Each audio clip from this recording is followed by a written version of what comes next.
Close your eyes for a moment. Imagine you are drifting in a quiet sea where the waves do not crash, but instead breathe with you, slowly, gently, in rhythm with the pulse that lives inside your chest. Somewhere deep within you, there is a current, a network of hidden rivers weaving through the landscape of your brain. These rivers are not made of water, but of light, of electricity, of whispers that pass from one neuron to the next. They carry the essence of what we call joy, not the fleeting kind that sparks and fades like a firework, not the temporary satisfaction of achievement or possession, but something deeper, older, truer. A joy that feels like home, a joy that feels like remembering a song you never knew you knew. Scientists call it authentic joy, a state where the neural symphony aligns into perfect harmony, where the mind no longer strains against itself and the body sighs with a quiet release, as if it has finally arrived where it was always meant to be. Tonight, we will wander through those hidden pathways. We will follow the threads of serotonin and dopamine, not as cold chemicals, but as cosmic messengers, signals of meaning, comfort, and belonging. We will learn how the architecture of your brain cradles the possibility of happiness, how evolution has carved joy into your very survival, and how authentic joy does not live in the grand gestures of life, but in the stillness between heartbeats. This is not a lecture nor a lesson. It is a journey inward, a soft unraveling of the science of the soul. Let the words wash over you like rainfall on glass, blurring the edges of the day, leaving only the gentle glow of wonder. By the end of this journey, perhaps you will not only understand what joy is, but feel it, deep in the marrow of your being.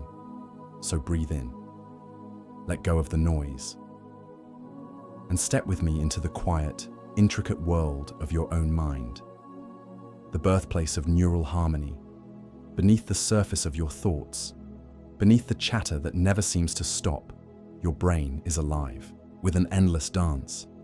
It is a city of fireflies, flickering, glowing, sparking against the dark. But this city is not chaotic. It is woven together with a design so intricate, so breathtaking, that even the finest symphony pales in comparison. The neurons, billions of them, stretch their delicate branches toward one another, reaching across gaps that seem impossible to cross.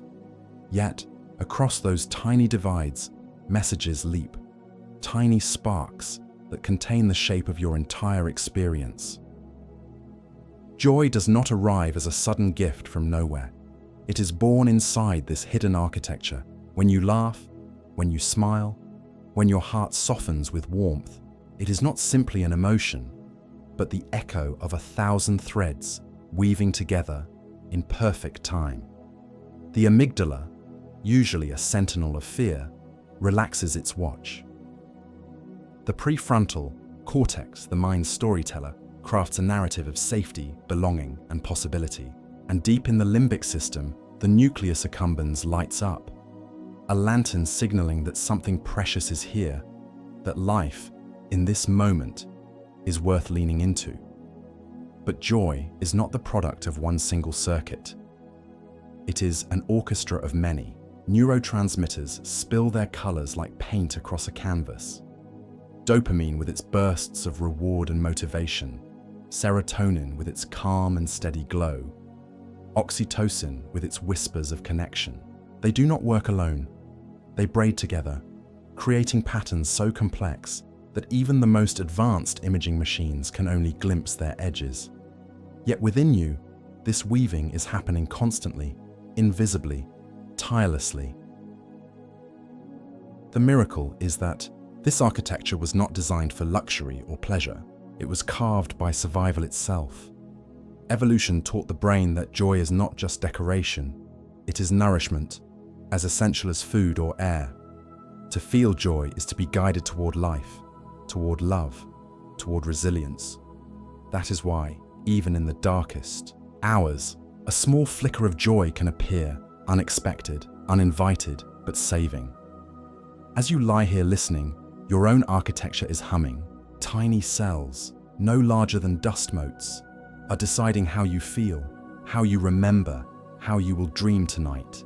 And though you cannot see them, they are painting you with joy, in strokes so delicate, you will only notice them if you slow down, if you let yourself drift, if you surrender to the quiet. So let us linger here, in this invisible city, where every spark is a possibility. This is the birthplace of neural harmony, the silent cathedral, where authentic joy first begins to sing. If you were to step inside the brain at this very moment, you would not hear silence. You would hear a symphony, not of instruments you recognize, but of pulses, rhythms, waves of invisible energy rippling across vast networks. Every emotion you have ever felt, every memory of laughter, every moment of tenderness, every spark of hope, was conducted by this unseen orchestra. Joy has its own melody. It is not loud or overwhelming. It is subtle, a soft resonance that balances excitement with calm, energy with peace. Its notes are carried by neurotransmitters, the delicate messengers of the mind. Dopamine rises like the flare of a violin string, lifting you toward anticipation, toward wanting, toward moving forward. Serotonin follows as the cello, grounding you, steadying your mood, assuring you that you are safe. Then comes oxytocin, a warm French horn, weaving connection, whispering, "You are not alone." And endorphins, tiny percussion beats, quietly soothe pain, reminding your body that it is strong enough to endure. This symphony is never random. It flows with astonishing precision. A conversation with a loved one releases oxytocin, blending with serotonin to create a gentle calm. Achieving a small goal sends dopamine surging, painting the brain with satisfaction. Laughing with a friend orchestrates them all together, creating a harmony so rich that even your body feels lighter, freer, as if it has momentarily forgotten gravity itself. But here is the wonder.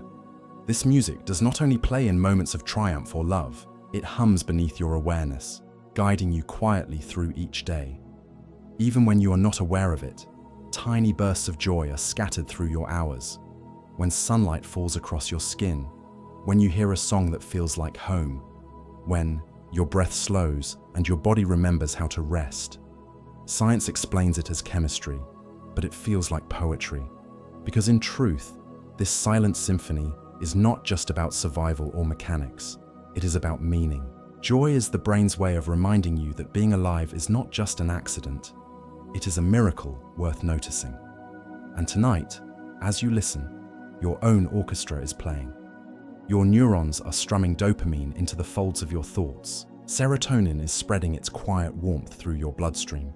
And oxytocin is knitting together the invisible threads of belonging that bind you to the world. You are, in this very moment, a living song. And that song is joy. Deep inside your brain lies a secret garden. It is not made of stone or soil, but of living networks, branches of neurons, roots of memory, flowers of emotion opening and closing with every passing thought. This is the limbic system, the ancient cradle of your feelings, the place where joy first takes root. The amygdala sits here, usually vigilant, a guard watching for shadows. It knows fear well, and it has saved your life countless times without you realizing. But when the air is gentle, when there is no danger pressing against your skin, the amygdala softens its grip, it loosens its claws, and for a moment, space opens within you. In that space, joy can bloom. Nearby, the hippocampus tends to the soil of memory. It gathers moments like seeds, storing them, watering them, letting them grow into stories that shape who you are. When you recall the laughter of a childhood friend, the embrace of someone you love, the peace of a morning sky, it is the hippocampus offering you blossoms of joy from its quiet garden. Then there is the nucleus accumbens, glowing like a lantern in the dusk. It is the garden's heart, lighting up when you taste something sweet, when you succeed after struggle, when you feel the reward of connection. It whispers, "This matters. This is worth it." Without it, joy would not anchor to your being. it would drift away like smoke. All these structures work together, hidden but tireless. They are the gardeners of your emotions, pruning, planting, nourishing. And though their work is silent, the results are not. A smile, a tear of happiness, the warmth in your chest when you feel seen. These are the flowers of the limbic garden, blooming for you to notice. Science may call this network machinery, circuits, systems. But if you listen more softly, you will hear the truth. It is a garden. It is alive. It is tender. And it is always reaching toward the light of joy. Even in hard seasons, even when storms tear through your life, something inside continues to grow. So as you breathe now, imagine this garden within you, the branches shimmering with sparks, the blossoms opening quietly, the lanterns glowing along the paths. It is yours alone. And in its center, authentic joy waits, like sunlight breaking through the leaves. At the front of your brain lies a storyteller. The prefrontal cortex, broad and luminous, is the conductor of thought, the place where your inner voice takes shape, where imagination weaves with logic, and where the raw pulses of the limbic garden are translated into meaning. Without it, joy would still spark in the depths of the brain, but it would remain shapeless, unrecognized, like music played in a room where no one is listening. The prefrontal cortex is where joy becomes conscious. It gathers signals from the amygdala, the hippocampus, the nucleus accumbens, and spins them into stories you can hold. It tells you, this laughter means you are loved. This sunrise means you are alive. This stillness means you are safe. It does not invent joy, but it frames it, wraps it in words, and places it gently into your awareness. Think of it as a translator, standing between the primal and the poetic. The limbic system hums with sensation, but the prefrontal cortex gives those sensations form. It allows you to not only feel joy, but reflect on it, recall it, savor it long after the moment has passed. Without this dance, joy would flicker like lightning, bright, but gone before you could notice. With it, joy becomes memory, becomes meaning, becomes a story you carry with you. But the prefrontal cortex does more than translate. It also decides where to place your attention. It is constantly choosing, will you focus on the ache of worry or the warmth of gratitude? Will you return to the loop of fear, or will you allow yourself to rest in joy? This power makes the prefrontal cortex both gift and burden. It can magnify your joy, but it can also trap you in thought. The same circuits that let you savor a gentle memory can also hold you captive in anxiety. And yet, when it is balanced, when it listens not only to itself, but to the ancient voices of the limbic system, the dance becomes graceful. The storyteller does not overcomplicate. It simply frames what is true. In those moments, joy feels effortless. It does not have to be explained or justified or earned. It simply is. As you listen now, your prefrontal cortex is active, weaving these words into your understanding. But notice what happens beneath the words, the feelings they stir, the images they paint.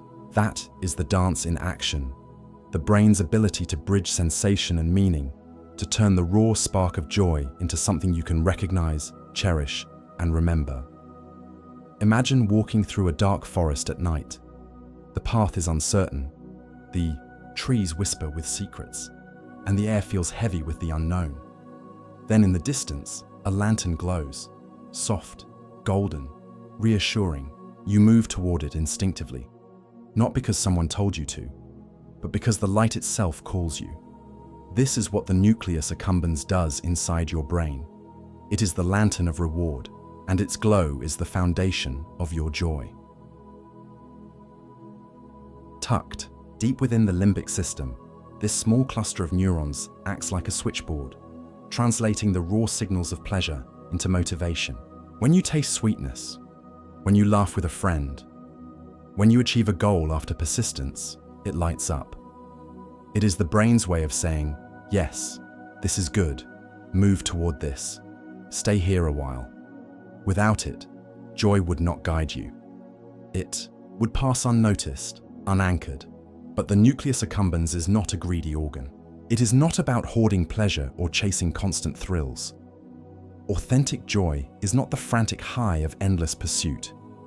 Instead, this lantern glows most brightly when experiences align with meaning. It shines not only when you succeed, but when you feel connected, when you belong, when the present moment feels whole. Its signals are strongest when joy is not just pleasure, but significance.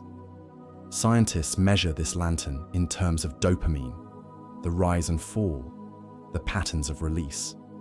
But you do not need a scanner to feel its presence. You know it in the rush of relief after kindness, in the quiet satisfaction of creating something beautiful, in the deep contentment of being held by someone who understands you. That glow, that gentle warmth spreading through your chest, is the lantern of the nucleus accumbens. What makes it miraculous is not only its light, but its memory. The nucleus accumbens does not just reward, it learns. It marks certain pathways as worth returning to. That is why a song you loved years ago can still send waves of joy through your body. That is why certain places, certain faces, carry with them an automatic comfort. The lantern remembers. So when you feel joy that seems to rise out of nowhere, understand that it is not random. It is the quiet lantern burning in your brain, reminding you of what matters, guiding you toward the light. It is the reason joy feels not like an accident, but like recognition, as if you are returning to something you always knew was waiting for you. The amygdala is often described as the brain's alarm bell, a structure finely tuned to detect danger, to send you surging into fight or flight. It is ancient, older than language, older than thought, a guardian carved into your biology by countless generations of survival. Most of the time, it hums with vigilance, scanning for threats you cannot even name. And yet, in the experience of authentic joy, something remarkable happens. The amygdala surrenders.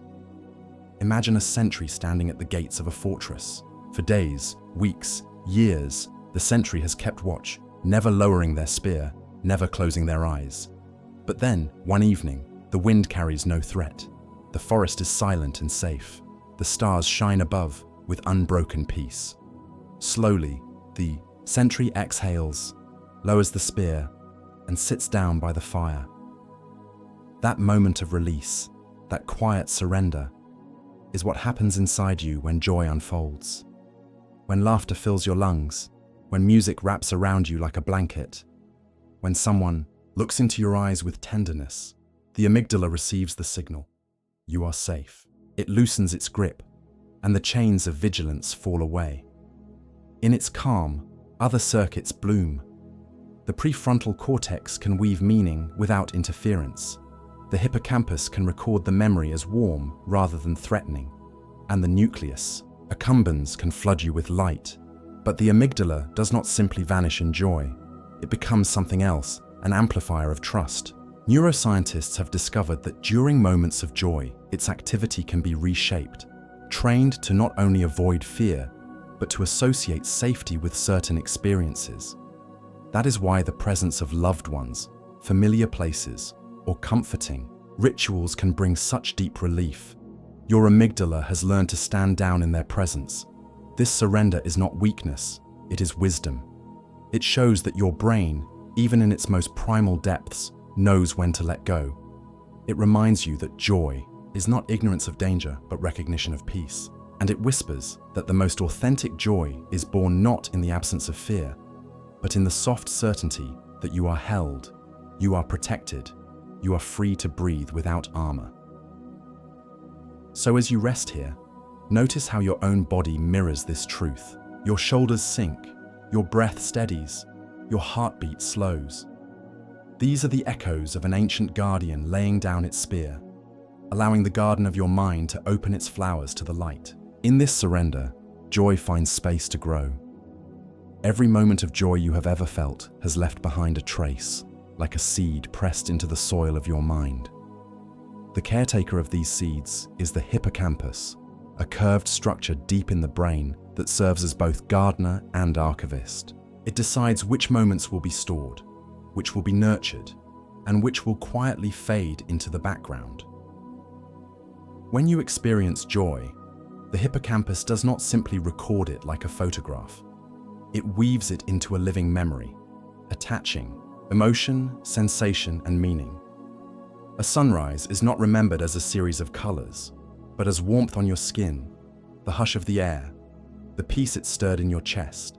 A friend's laughter is not stored as sound alone, but as belonging, as the feeling that you mattered in that instant. The hippocampus takes what is fleeting and gives it roots. This process is more than storage. It is nourishment. Memories of joy can be called upon in times of struggle, offering comfort and resilience. When the present feels heavy, recalling a moment of light can soothe the nervous system, calming the amygdala and rekindling the nucleus accumbens. Joy, once experienced, is never truly lost. It becomes part of the garden of your mind, ready to bloom again when you need it. What is most profound is that the hippocampus is shaped by repetition. Each time you return to a joyful memory, each time you let yourself savor it, the neural pathways grow stronger. The memory becomes not just a story, but a refuge. That is why gratitude practices, reflection, and storytelling can deepen joy. They water the seeds, ensuring they thrive. But the hippocampus also teaches humility. It shows us that not all seeds will grow. Some moments will fade, not because they were unworthy, but because the mind cannot hold everything. This impermanence is part of the beauty of joy. It is precious because it cannot be endlessly stored. Each seed that survives carries with it the weight of something sacred. So as you listen now, imagine walking through your own garden of memory. See the seeds that have sprouted into tall blossoms, the smile of someone you love, the peace of a still evening, the laughter that made you lose your breath. Know that your hippocampus has kept them alive for you, quietly, faithfully, so that when you close your eyes, joy can bloom again. At the very center of the brain lies a gatekeeper. The thalamus, an oval-shaped hub, sits like a crossroads where signals from the body converge before being sent to the higher regions of thought. Every sound you hear, every flicker of light you see, every brush of sensation against your skin passes through this ancient gateway. Without it, the outside world would never find its way into your awareness. In joy, the default mode network is bathed in calm. Instead of spiraling into worry or regret, it harmonizes with the rest of the brain. Memories are recalled not as pain, but as warmth. The sense of self is not fractured, but whole. Even dreams, shaped in part by this network, often carry the afterglow of joy into sleep, reminding you that happiness is not only in the waking world, but also in the landscapes of the mind. Think of the moments when you have felt joy while doing nothing at all, watching the sky change colors, feeling the hush of evening, listening to silence. Those moments are not empty. They are full, alive, woven by the default mode network into a tapestry of quiet meaning. So as you rest now, drifting toward your own dreams, know that this network is holding you gently. It is painting your inner world with colors of calm, stitching joy into the fabric of your wandering mind, reminding you that sometimes the deepest happiness is found not in action, but in surrender. Often forgotten in conversations about emotion, the cerebellum rests at the back of the brain, quietly orchestrating balance, movement, and coordination. Yet research reveals something astonishing. This region, once thought to only guide the body, also participates in guiding joy. It ensures that your experiences of happiness are not just mental, but embodied, flowing through motion, rhythm, and grace. When you dance without thinking, when your steps fall naturally into rhythm with music, when laughter shakes your body like a song, it is the cerebellum weaving joy into your movements. It integrates sensory input, timing, and flow, turning raw signals into harmony. In these moments, joy does not sit quietly in the mind. It moves through you, becoming a physical poetry written by your muscles, your breath, your gestures, Consider how children express happiness. They spin, jump, clap, run. Their joy is uncontainable, spilling into motion. The cerebellum ensures that this movement feels fluid, not clumsy. It transforms raw energy into dance, into play, into the rhythm of laughter. Even in adults, when joy bursts forth, it rarely stays still. It becomes a sway of the shoulders, a tapping foot, a spontaneous embrace, but the cerebellum does more than coordinate movement. Studies suggest it also communicates with the limbic system and the prefrontal cortex, linking motion with emotion, rhythm with thought. This is why practices like yoga, tai chi, or even walking in nature can deepen joy. The cerebellum is synchronizing the body with the brain, turning balance into peace. Authentic joy is not only something you think or feel, it is something you embody. The cerebellum reminds us of this truth. It tells us that happiness is not only in words or reflections, but in how we move through the world, how our bodies carry the rhythm of our inner state. So as you rest, imagine the quiet work of this region. Even in stillness, it is adjusting, balancing, aligning. It is ready for the next moment when joy moves you, when you laugh without restraint, when you let your body express what the mind cannot fully say.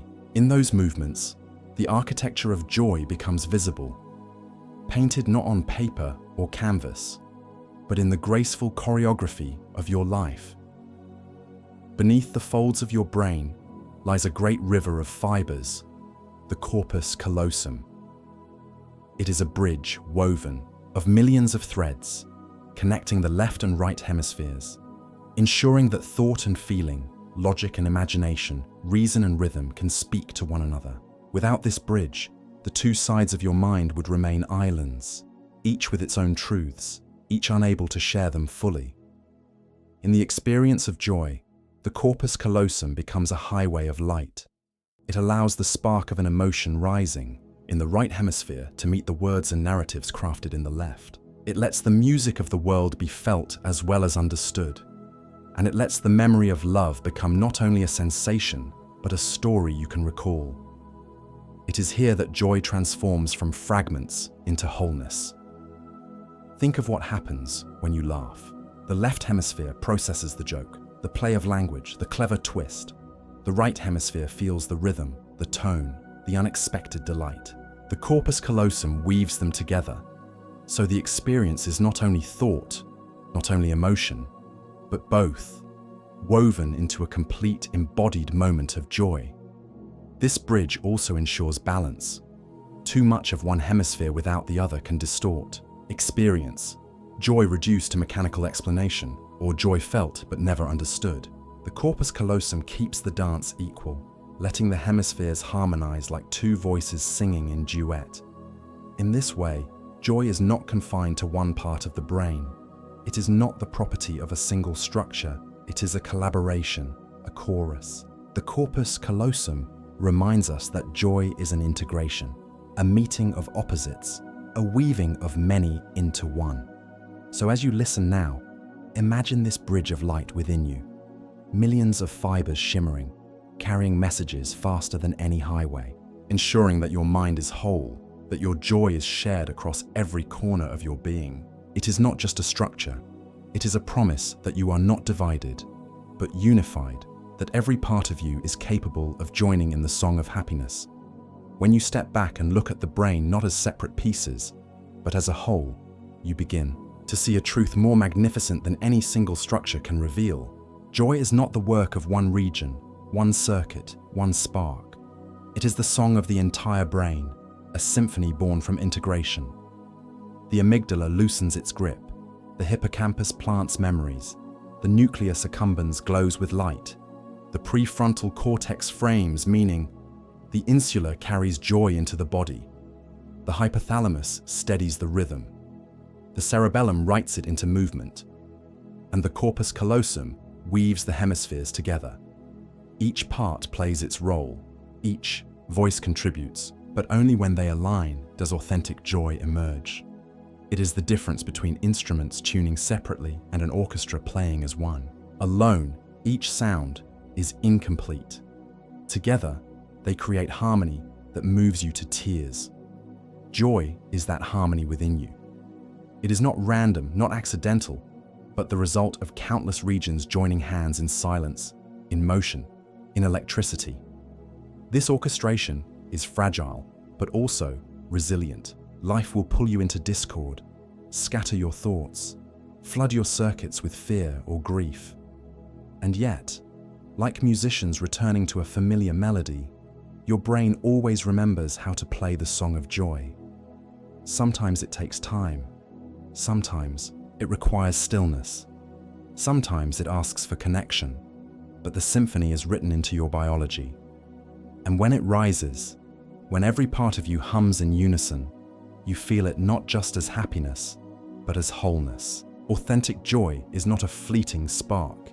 It is the deep recognition that your mind and body are aligned, that life is, for this moment, enough. So as topic 1 comes to a close, hold this image, a vast orchestra inside your skull, millions of instruments, tuned to the same note, creating music only you can hear. This is the hidden architecture of joy, and it has been within you all along. In the language of the brain, joy often begins with a spark. That spark is dopamine, a messenger molecule, small and fleeting, yet powerful enough to shift the entire landscape of your mind. It surges not when joy has fully bloomed, but in the moments leading up to it, in the anticipation, in the reach, towards something that matters. Dopamine is the current that pulls you forward. It lights up the ventral striatum, the nucleus accumbens, whispering, "This path holds promise. Keep moving. Keep seeking." It is the thrill of waiting for good news, the restless energy of a dream about to unfold, the pulse in your chest when you imagine something beautiful just beyond reach. Without dopamine, life would feel flat, unmoving, stripped of color. With it, every horizon glows with possibility. But dopamine is not the joy itself. It is the spark, not the flame. It fuels the chase, not the arrival. This is why the sweetest moments of life often carry a trembling edge of expectation. The seconds before a surprise is revealed, the pause before laughter erupts, the hush before a song's chorus. Dopamine is the breath you hold in those moments, the sense that something wonderful is about to happen, yet it is not meant to burn endlessly. A life built only on dopamine is restless, forever reaching, never settling. Authentic joy does not come from endless pursuit, but from balance. When dopamine's spark is joined by serotonin's calm, oxytocin's warmth, and endorphin's relief, the fire becomes steady. Joy becomes not a chase, but a homecoming. Think of the times you have felt deeply alive, on the edge of something meaningful, waiting at the airport for someone you love, standing at the threshold of a long-awaited event, holding a gift before it is opened. That electricity humming through you is dopamine. It is your brain reminding you that hope itself can be joyful, that the promise of life can be as sweet as its fulfillment. So as you listen now, notice that spark within you. Even here, even in stillness, dopamine flickers, urging you to imagine, to look forward, to lean into the possibility of joy. It is not the whole story, but it is the first brushstroke on the canvas of happiness. When it comes to joy, the thalamus is not a passive messenger, it is a sculptor. It decides which signals are important, which should reach the cortex, and which can fade into silence. A single note of music, a glance of kindness, the smell of rain, all of these enter the gate. And when the thalamus chooses to let them through, they ripple outward, setting off cascades of activity across the brain. What makes this structure vital to authentic joy is its ability to filter. The world is overflowing with noise, with distractions, with threats both real and imagined. The thalamus protects you from drowning in it. It selects the moments that matter, the beam of sunlight that warms your face, the rhythm of footsteps beside you, the laughter that cuts through your solitude, and delivers them as gifts. In this way, it helps shape the architecture of joy, ensuring that beauty does not get lost in the chaos. Think of it as a lighthouse on a stormy coast. Waves crash, winds howl, Darkness presses in, but the light keeps turning, steady and patient, pointing you towards safe passage. The thalamus does this endlessly, guiding your mind towards signals that whisper, "Pay attention, there is wonder here." Scientists can map its pathways, trace the currents of its electrical signals, but what cannot be measured is the way it allows joy to take form. Without it, the music of life would pass unnoticed.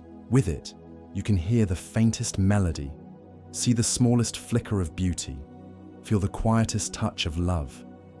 So as you breathe now, notice how even the sound of these words, the rhythm of your breath, the weight of your body resting in stillness, all of it has passed through the gateway of your thalamus. It has chosen to let them in, to shape them into experience, and perhaps, in its quiet way, it has already planted another seed of joy. There is a part of your brain that listens not to the world outside, but to the world within. It is called the insula, hidden deep within the folds of the cortex, and its role is to translate the silent language of the body into the colors of feeling, the flutter of your heartbeat, the warmth in your chest, the hollow ache in your stomach. All of these signals pass through the insula before they become sensations you can recognize. When it comes to joy, the insula is the bridge between the physical and the emotional. That gentle warmth that spreads through you when you hear laughter, the shiver that runs across your skin when music lifts you, the deep exhale of relief when you realize you are safe. These are not just emotions in the mind, they are sensations written into the body, gathered by the insula and offered back to consciousness as the texture of joy. Authentic joy does not live only in thought. It is felt in the chest, in the breath, in the muscles that soften when vigilance fades. The insula ensures that joy is not abstract but embodied, that it is more than an idea. It is a physical truth. Without it, you might know happiness in theory, but never truly feel it. The insula is also where empathy blooms. It allows you to feel the joy of others as if it were your own. When you see a child laugh, when a friend's success warms you from within, when love fills the room like light, the insula is the one weaving those experiences into your body. It reminds you that joy is not an isolated spark, but a shared flame, spreading from heart to heart, body to body. Science can show how the insula activates, how it lights up in brain scans when people feel emotions. But what it cannot fully capture is the tenderness of its role. It is the place where joy becomes real, where the body whispers to the mind, "Yes, this is true, this is happening, you are alive." So the next time joy rises within you, notice how it is not only a thought, but a sensation, a warmth in the chest, a tingling in the skin, a lightness in the breath. That is your insula at work, reminding you that joy is not just something you think. It is something you inhabit, fully, deeply, completely. If the brain were a vast orchestra, the hypothalamus would be the quiet conductor hidden in the shadows. It does not sing loudly, nor does it play a dramatic instrument. Instead, it ensures that every note, every rhythm, every pause is balanced so that the music of life can continue. Nestled beneath the thalamus, this small but mighty structure regulates the body's internal harmony, hunger, temperature, sleep, hormones, all the unseen rhythms that sustain your existence. But the hypothalamus also carries a gentler responsibility. It helps weave the fabric of joy. When you feel safe, when your needs are met, when your body is in balance, the hypothalamus sends signals that allow joy to flourish. It releases oxytocin during connection, helping you feel bonded and loved.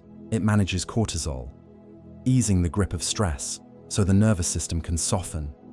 It orchestrates the release of endorphins, smoothing pain into resilience. Without it, joy would struggle to take root, like flowers trying to bloom in barren soil. Consider how fragile joy feels when the body is out of balance. When you are exhausted, starving, or overwhelmed, happiness slips through your fingers. The hypothalamus reminds us that authentic joy is not separate from the body. It is deeply tied to its rhythms. True contentment comes when the mind and body move together, not against each other. And yet, the hypothalamus is not just a biological machine. It is also a guardian of emotional equilibrium. It communicates constantly with the amygdala, the hippocampus, the insula, making sure the body's state aligns with the brain's signals. It is as if it asks, are we safe? Are we nourished? Are we ready for joy? And when the answer is yes, it opens the gates, letting warmth, calm, and connection flow through. This balance is fragile but profound. Authentic joy is not the fever of endless stimulation, but the gentle glow that arises when the body rests in harmony. The hypothalamus whispers that joy is not something you chase. It is something that appears when your inner world is steady, when your needs are honored, when you allow yourself to simply be. So tonight, as your breath slows and your body grows heavy, know that the keeper of balance is at work within you. It is aligning your rhythms, quieting your storms, preparing the ground for joy to bloom softly, steadily, endlessly. Joy is not only found in the present, it often lives in the moments before, in the quiet spark of anticipation. That spark is tended by the ventral striatum, a region deep in the brain that ignites when you look forward to something good. It is the flicker you feel before the gift is opened, the warmth that rises as you hear footsteps approaching, the quickened breath before laughter arrives. The ventral striatum is often called the brain's reward hub, but it is more delicate than that. It does not simply respond to pleasure, it responds to the promise of it. It is the glow of the lantern before you step into its light, the rising hum of a melody before the chorus explodes. Scientists trace this to dopamine, the neurotransmitter of wanting and movement. Yet to live it is not chemistry, it is poetry. It is the quiet thrill of expectation, the sweetness of knowing joy is near. This anticipation serves a deeper purpose. It draws you forward, nudges you toward connection, learning, creation. It ensures you do not stay still in the dark, but walk toward the moments that will nourish you. The ventral striatum whispers, keep going, something beautiful awaits. And yet, authentic joy is not simply about chasing the next reward. The ventral striatum is not a restless hunger, but a patient promise. It lights up not only for grand achievements, but for small, tender things. The smell of tea brewing, the thought of a friend's voice, the quiet of a night's rest. Its spark teaches us that joy is not just in arrival, but in the journey, the sweet unfolding of what is to come. Think of how a child trembles with excitement before a birthday, how your own heart beats faster as you wait for good news, how a sunrise feels brighter because you have been waiting through the night. That trembling, that brightness, that forward pull is the ventral striatum in motion. It tells you that joy is not just what you feel in the moment, it is also what carries you there. So as you lie here listening, let yourself feel that spark, even now. The anticipation of rest, of dreams, of peace. The brain is already glowing with the possibility of joy, reminding you that tomorrow carries light, and that even in waiting, you are alive in wonder. When your mind drifts into quiet wanderings, when thoughts flow like clouds across a still sky, a hidden network comes alive, the default mode network. It is the part of your brain that awakens in stillness, weaving daydreams, memories, and inner stories when the outside world falls silent. Most of the time, it hums beneath awareness, shaping the texture of your inner life. But in moments of authentic joy, it becomes a sanctuary. The default mode network does not chase or calculate. It reflects, it drifts, it gathers fragments of experience and weaves them into meaning. This is why joy often arrives when you are not searching for it, during a walk, while staring at the ceiling, as you rest in the quiet moments between tasks. Your mind slips inward, and suddenly, without effort, you feel peace. Scientists map this network across the medial prefrontal cortex, the posterior cingulate cortex, and the angular gyrus, regions that together form a circuit of self-reflection. But its true gift is not in science. It is in the way it allows you to find joy in being rather than doing. It turns inward, whispers softly, "You are alive, you are whole, you are enough." If dopamine is the spark that pushes you forward, serotonin is the steady light that holds you when you arrive. It is not the thrill of anticipation or the rush of reward, but the gentle calm that lingers when the chase is over. It is the neurotransmitter of balance, of stability, of quiet contentment.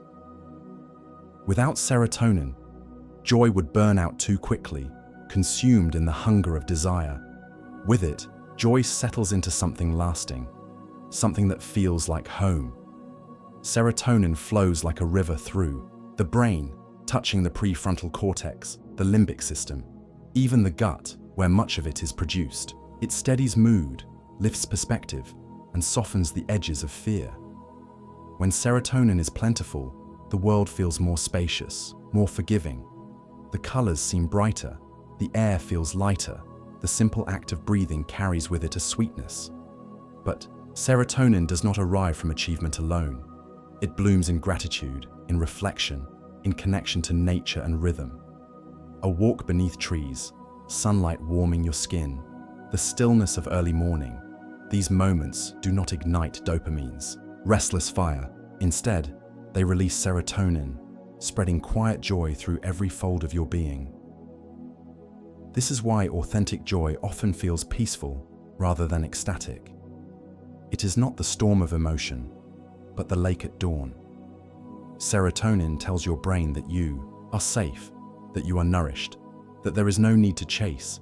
It anchors you in the present, reminding you that joy is not only an arrival or reward, it is in being, simply and fully. Consider the moments you have felt joy in stillness, lying beneath the sky, listening to rain, resting beside someone you love without needing words. These are serotonin's gifts. They are not fleeting highs but steady foundations, making joy sustainable, making life feel livable. So as you breathe now, let serotonin's presence wash through you like warm light. It may not be dramatic, but it is profound. It is the chemistry of inner peace, the quiet pulse of authentic joy. There is a kind of joy that does not come from achievement or from solitude, but from togetherness. It is the joy of a shared glance, a gentle touch, a moment of trust so pure it softens the entire body. At the center of this experience is oxytocin, the neurochemical of connection, sometimes called the bonding hormone, though its role is far more profound. Oxytocin rises in moments of closeness. It is released when you embrace someone you love, when you hold a child, when you share laughter with a friend. But it does not simply reward you with pleasure. It weaves invisible threads between people, reminding you that you are not alone. It says, "You belong, you are safe here, you are part of something larger than yourself." This bond is more than emotional, it is survival itself. From the earliest days of life, oxytocin flows in the presence of caregivers, binding infants to their parents, ensuring safety, warmth, and nourishment. Later, it sustains friendships, love, community. It teaches the brain that joy is not only individual, but collective, that happiness expands when it is shared. Think of the times you have felt your heart expand because someone smiled at you, or the way your breath slowed when another person's hand rested in yours. These are oxytocin's fingerprints. It does not arrive as excitement or adrenaline, but as a deep sense of being held. It is why authentic joy so often carries a flavor of love, of trust, of closeness. Science shows oxytocin quiets the amygdala, reduces fear, and strengthens the pathways of empathy. It allows you to feel joy not only in your own triumphs, but in the joys of others. This is why laughter is contagious, why kindness uplifts both giver and receiver. Why love feels like safety. Authentic joy, then, is not a solitary spark. It is a shared flame. Oxytocin ensures that when you open yourself to connection, the fire of joy burns brighter, longer, steadier. So as you rest now, imagine the invisible threads of connection that surround you. Memories of those you love. Hopes of those who care for you. The simple truth that your joy is never yours alone. Oxytocin is the chemistry of belonging, the heartbeat of shared joy. There are moments when joy arrives not as laughter or excitement, but as a soft easing of pain, a lifting of weight you didn't realize you carried, a sense of comfort that washes through your body like a tide. This is the gift of endorphins, the body's natural shield, the quiet guardians that soothe suffering and make space for joy to return. Endorphins are small but powerful. They are released in response to stress or discomfort, binding to the same receptors as opiates, but without the harm. They soften physical pain, but they also ease emotional ache. They are the sigh after a hard cry, the lightness after pushing your body in movement, the calm that follows endurance. They are not loud or dramatic. They are gentle, a whispered reminder from your body. You are strong enough. You will be okay. When endorphins flow, joy can emerge even in unlikely places. This is why a run, though exhausting, can end in euphoria. It is why laughter sometimes follows tears. It is why, after hardship, a strange lightness fills the body, a resilience born from release. Endorphins do not create joy directly. They clear the storm clouds so the sun can shine again. Consider the way your body feels after deep laughter. The ache in your ribs, the tears in your eyes, the trembling in your chest. And yet, through that ache, there is comfort, sweetness, relief. That is endorphins at work, weaving joy into your very tissues. Or recall the warmth after a long walk, the serenity that arrives as your body tires but your spirit lifts. That, too, is their signature. Authentic joy is not the absence of pain, but the transformation of it. Endorphins make this possible. They remind us that the body is not an obstacle to joy, but its vessel, capable of generating relief and resilience from within.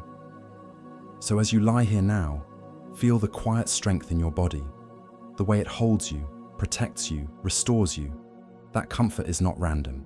It is the chemistry of endorphins, the body's gentle shield, making room for joy to rise again. Dopamine, serotonin, oxytocin, endorphins.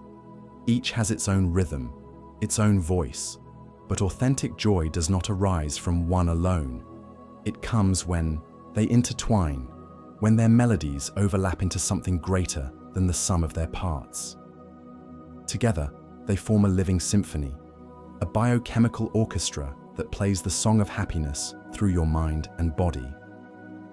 Dopamine provides the spark, the restless fire of anticipation, the pull towards something meaningful. Serotonin balances that fire with calm, offering stability, a sense of grounded contentment. Oxytocin steps in, weaving connection, reminding you that joy deepens when it is shared. And endorphins, soft and steady, cushion the edges, soothing pain so that joy has space to bloom. These chemicals rarely act in isolation. They braid together, responding to life's moments with exquisite precision. Consider laughter with a friend. Dopamine ignites as the joke builds. Serotonin steadies the warmth of the moment. Oxytocin deepens the bond, and endorphins soothe the ache of laughter's intensity. A single moment, yet 4 different voices, each shaping joy in its own way. Or think of a sunrise. Dopamine rises as you anticipate the beauty. Serotonin washes through as you bask in its peace. Oxytocin may stir if you share it with someone beside you, and endorphins add comfort as your body relaxes into stillness. One scene, one experience, yet an entire symphony of chemistry playing beneath the surface. What makes this symphony remarkable is its adaptability. The balance shifts depending on the context. Sometimes dopamine leads, sometimes serotonin, sometimes oxytocin or endorphins. Authentic joy is not a single formula, but a fluid harmony, an improvisation between the brain's messengers. It adjusts to your needs, your state, your environment, like musicians sensing one another and changing tempo together. This is why joy feels so alive, so unrepeatable. It is not static, it is a living song, unique each time it is played. And, though science can name the instruments, trace the pathways, measure the chemical flows, it cannot fully capture the beauty of the music itself. Because the experience of joy is not in the notes, it is in the harmony. So as you breathe now, imagine this symphony within you, tiny messengers rising and falling, sparking and calming, weaving together to create the unmistakable sound of joy. You do not need to control them or force them. They are already playing, always, waiting for you to notice the music. Every orchestra has moments when its harmony falters, when one instrument overpowers the others, when the rhythm slips. The brain's chemistry is no different. Joy depends on balance, on the careful interplay of dopamine, serotonin, oxytocin, and endorphins. But when one voice drowns out the rest, the music of happiness becomes distorted. Too much dopamine, unchecked, can turn anticipation into restlessness, desire into obsession. It can make life feel like an endless chase, a hunger that is never satisfied. Too little, and life loses its color. Motivation fades, and joy feels impossibly far away. Serotonin, when depleted, leaves the world gray and heavy. The calm it usually brings gives way to irritability, anxiety, even despair. Without serotonin's gentle anchor, joy cannot find a place to settle. Oxytocin, the chemistry of connection, can also falter when bonds are broken or trust is shattered. Loneliness, isolation, or betrayal silence its voice, and with it, the joy of belonging fades into ache.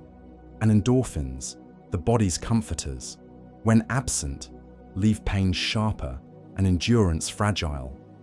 Without their soft shield, the storms of life feel harsher, harder to survive, leaving little room for joy to grow. Science shows us that depression, anxiety, and chronic stress often arise when this orchestra loses its harmony. But these imbalances are not signs of weakness. They are reminders of how delicate and miraculous joy truly is. The brain is not broken when its chemistry falters. It is struggling to retune, to find its balance again. And just as musicians can pause, listen, and realign, so too can the brain. Sleep, connection, reflection, movement, nature, all of these are ways the orchestra retunes itself, gently restoring harmony. Even in imbalance, the possibility of music remains. Authentic joy is not the absence of struggle. It is the resilience of returning to balance, of remembering the song even when it is temporarily lost. The chemistry of happiness teaches us that joy is not a constant state, but a living, breathing rhythm. Sometimes dissonant, sometimes harmonious, always capable of beginning again. So if the music feels faint, know this: the orchestra is still within you. It has not forgotten the song. It only needs time, care, and gentleness to find its tune once more. There is a quiet practice that transforms the brain's chemistry more than almost any other: gratitude. Not the fleeting thank you spoken in haste, but the deep recognition of what is present, the pause that says, this moment matters, this gift is real. Gratitude is not decoration. It is medicine, and its effects ripple through every corner of your neurochemistry. When you dwell on gratitude, dopamine awakens, painting anticipation with sweetness rather than hunger. Serotonin rises, spreading calm through the nervous system, balancing your mood like sunlight balancing shadow. Oxytocin flows, connecting you to the people and places that you are thankful for, weaving threads of belonging. Even endorphins stir, offering comfort and resilience, as if gratitude itself is a balm for pain. Neuroscientists have found that gratitude practices, journaling, reflection, even the silent act of noticing, can shift the activity of the brain's reward centers. They prime the circuitry of joy, making it easier to access happiness, easier to notice beauty, easier to return to balance after storms. Gratitude tunes the orchestra, sharpening the instruments so their harmony is clearer, steadier, stronger. But the true power of gratitude lies not in science, but in feeling. Think of how your body softens when you whisper thanks for someone who has loved you. Think of how your heart steadies when you remember a kindness, or when you look around and notice even one small thing that is good. That shift, that softening, that warmth is gratitude reshaping your chemistry, nudging the brain toward joy. And gratitude grows with practice. The more you notice, the more the circuitry strengthens. The brain learns to see abundance, to lean into moments of wonder, to savor rather than overlook. Gratitude does not create joy from nothing. It reveals the joy that was always there, hidden until you chose to see.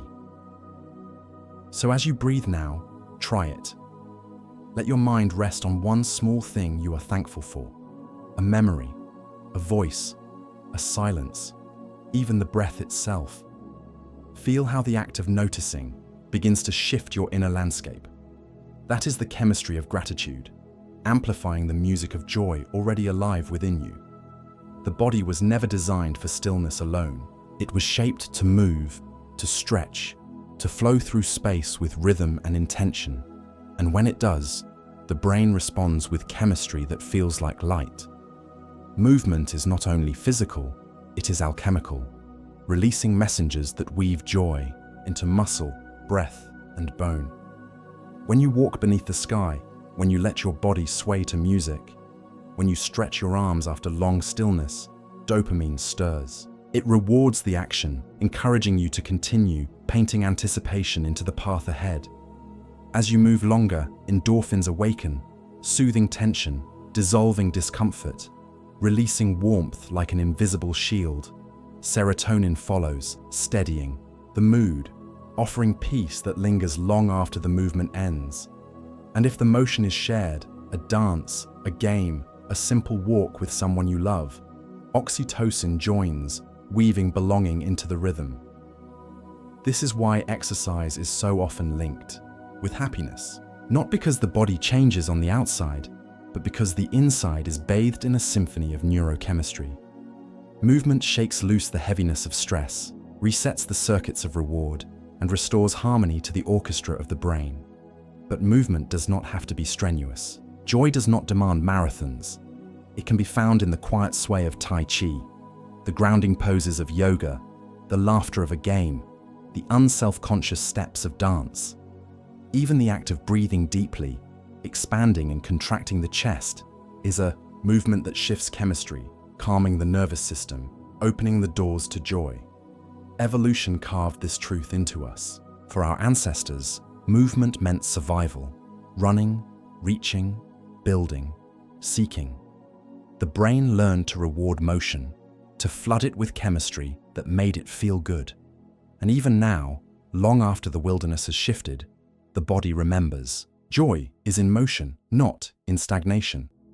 So as you listen, notice the quiet rhythms still alive in you, the beat of your heart, the rise and fall of your chest, the pulse in your fingertips. Even in rest, your body moves, and with every movement, the chemistry of joy is being shaped. Imagine what waits when you rise, when you walk, when you dance. Joy is already there, waiting in motion. It may seem strange to say that joy begins in the stomach, but deep within the folds of the gut lies an entire world of signals shaping the brain's chemistry. The intestines are lined with neurons, so many that scientists call it the second brain. And in this hidden system, nearly 90% of the body's serotonin is produced. The gut is not only a place of digestion, it is a wellspring of mood, a silent partner in the orchestra of happiness. When the gut thrives, the brain thrives. Healthy microbes, nourished by food rich in fiber, plants, and natural rhythms, produce molecules that signal to the brain, all is well. They encourage serotonin's steady glow, balance dopamine's spark, and calm the nervous system's storms. A peaceful gut allows joy to rise more easily, like sunlight breaking through clouds.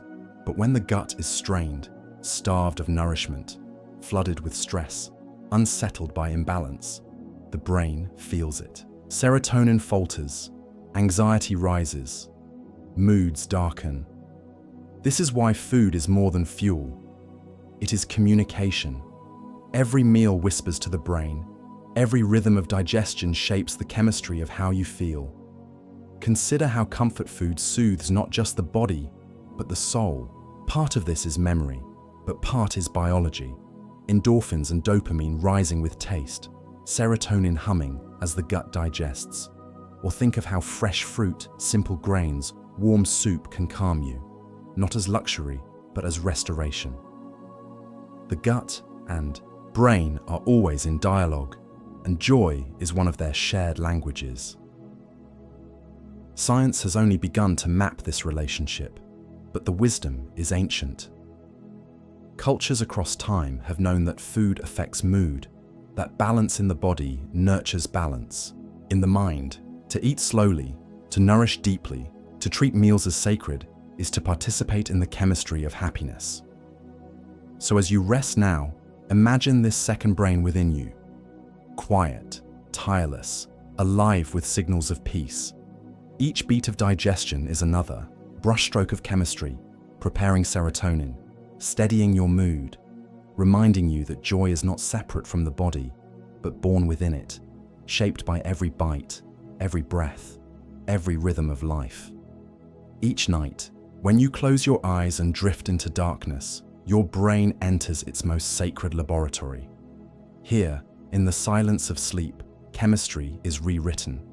Memories are filed, circuits are restored, and the delicate balance of neurotransmitters is renewed. Joy, fragile and fleeting by day, is quietly reforged in the alchemy of night. Dopamine, often restless during waking hours, is recalibrated in sleep. Its sparks are tempered, ensuring that anticipation does not burn too hot, that desire does not overwhelm. Serotonin, tied deeply to the rhythms of the sleep-wake cycle, rises and falls with each stage of slumber, restoring stability, weaving calm back into the nervous system. Oxytocin, too, is released in the stillness of deep sleep, repairing bonds, soothing the body, reminding the brain that connection remains even in dreams. And endorphins, the gentle comforters, linger quietly, ensuring rest is not only recovery, but relief. Without sleep, this chemistry unravels. Dopamine spikes erratically, leaving moods unsteady. Serotonin falters, and with it comes irritability, anxiety, gloom. Oxytocin weakens, making loneliness sharper, trust harder to feel. Endorphins fade, leaving pain more piercing, resilience thinner. The orchestra of happiness loses its rhythm, and joy becomes harder to grasp. But with sleep, joy is renewed. Think of the lightness after waking from deep rest. The way the morning sun feels softer, the way the world feels more welcoming. That is not coincidence. It is the brain's chemistry, restored and harmonious, reminding you that joy is not only an experience but a cycle, one that must be nurtured with rest. Even dreams themselves are part of this alchemy. The default mode network, alive in sleep, processes memories, weaving them into meaning. Painful moments are softened, joyful ones are replayed, the mind rehearsing gratitude even in the silence of night. In this way, dreams prepare the brain to notice joy again in waking life. So as you drift tonight, know this: your brain is at work in the background, tuning its instruments, preparing another day of music. Sleep is not an escape from joy.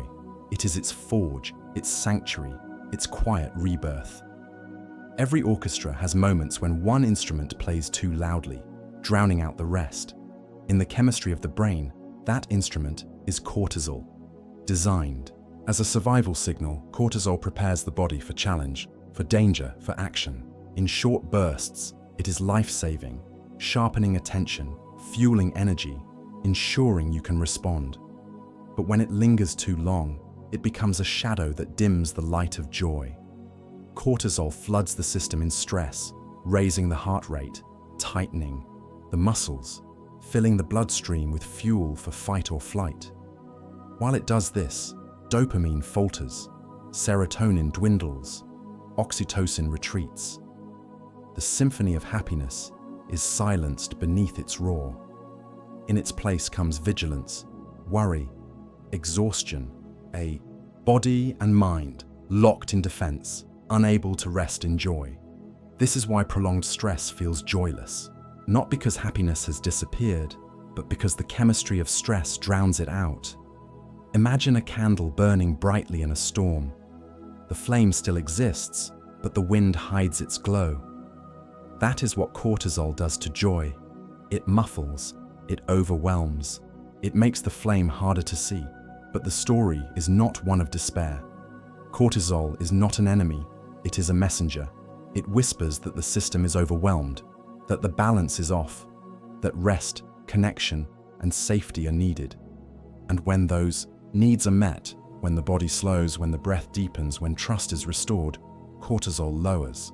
The symphony of dopamine, serotonin, oxytocin, and endorphins rises again, reclaiming its place. Even the act of listening, of slowing down, of resting as you are now, begins this shift.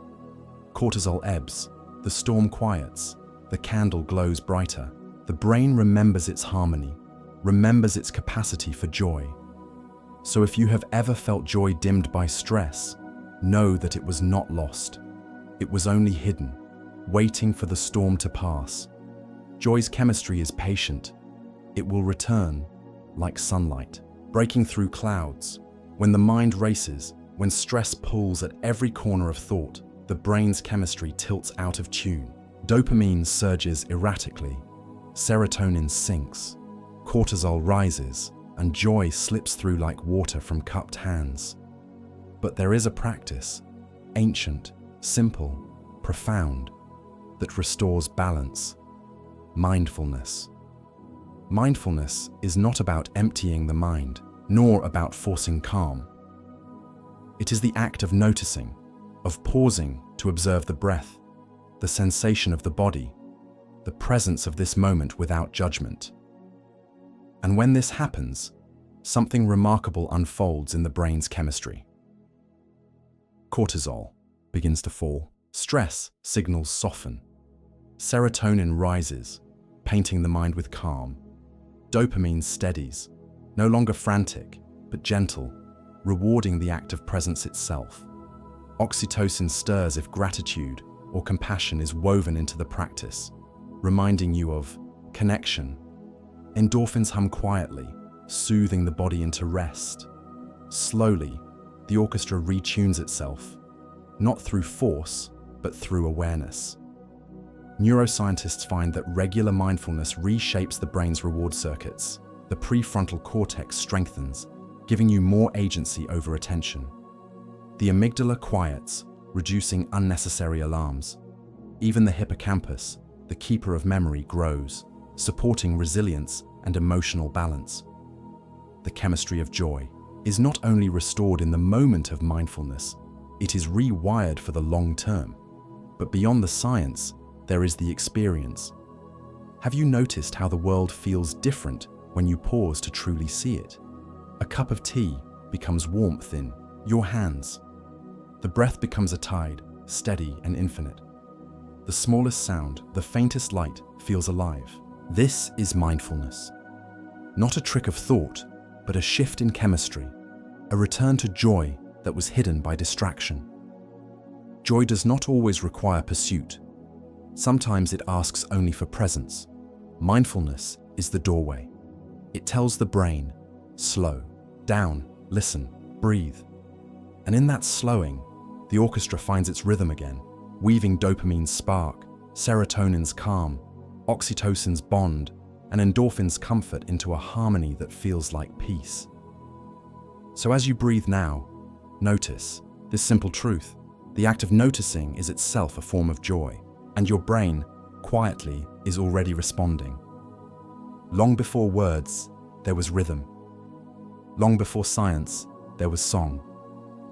Music is one of the oldest languages humanity has ever known, and its power to summon joy is woven directly into the chemistry of the brain. A melody is not just sound, it is alchemy, shaping neurotransmitters, painting emotions, stirring the body into harmony. When music reaches the ear, it does more than vibrate air. It enters the thalamus, flows into the auditory cortex, and from there spills into the limbic system, the amygdala, the hippocampus, the nucleus accumbens. Dopamine surges with anticipation, especially before a beloved chorus drops, giving you that rush of excitement. Serotonin follows, smoothing mood, making music feel like safety. Endorphins rise in rhythm, soothing tension, easing pain. And oxytocin can bloom if the music is shared, sung together, danced together, listened to in community. This is why a favorite song can lift you instantly, why rhythms can heal grief, why lullabies can calm a child. The chemistry of music is joy itself, layered into notes, timing, silence, and sound. Even the chills down your spine during a powerful song, scientists call them frissons, are dopamine's fingerprints, evidence of the brain's reward. Circuits lighting up as if touched by lightning. But music is not only about listening, singing, humming, drumming, dancing. These acts shift chemistry even more deeply. They engage the cerebellum, the motor cortex, the insula, weaving movement and sound together until the body itself becomes an instrument of joy. A drum beat becomes a heartbeat. A melody becomes memory. A harmony becomes belonging. Think of the way a single song can transport you back to a time, a place, a person. That is the hippocampus, storing joy in sound, releasing it again through music. Or think of the way certain songs feel like medicine when the world feels heavy. That is the brain's chemistry, remembering the alchemy of sound.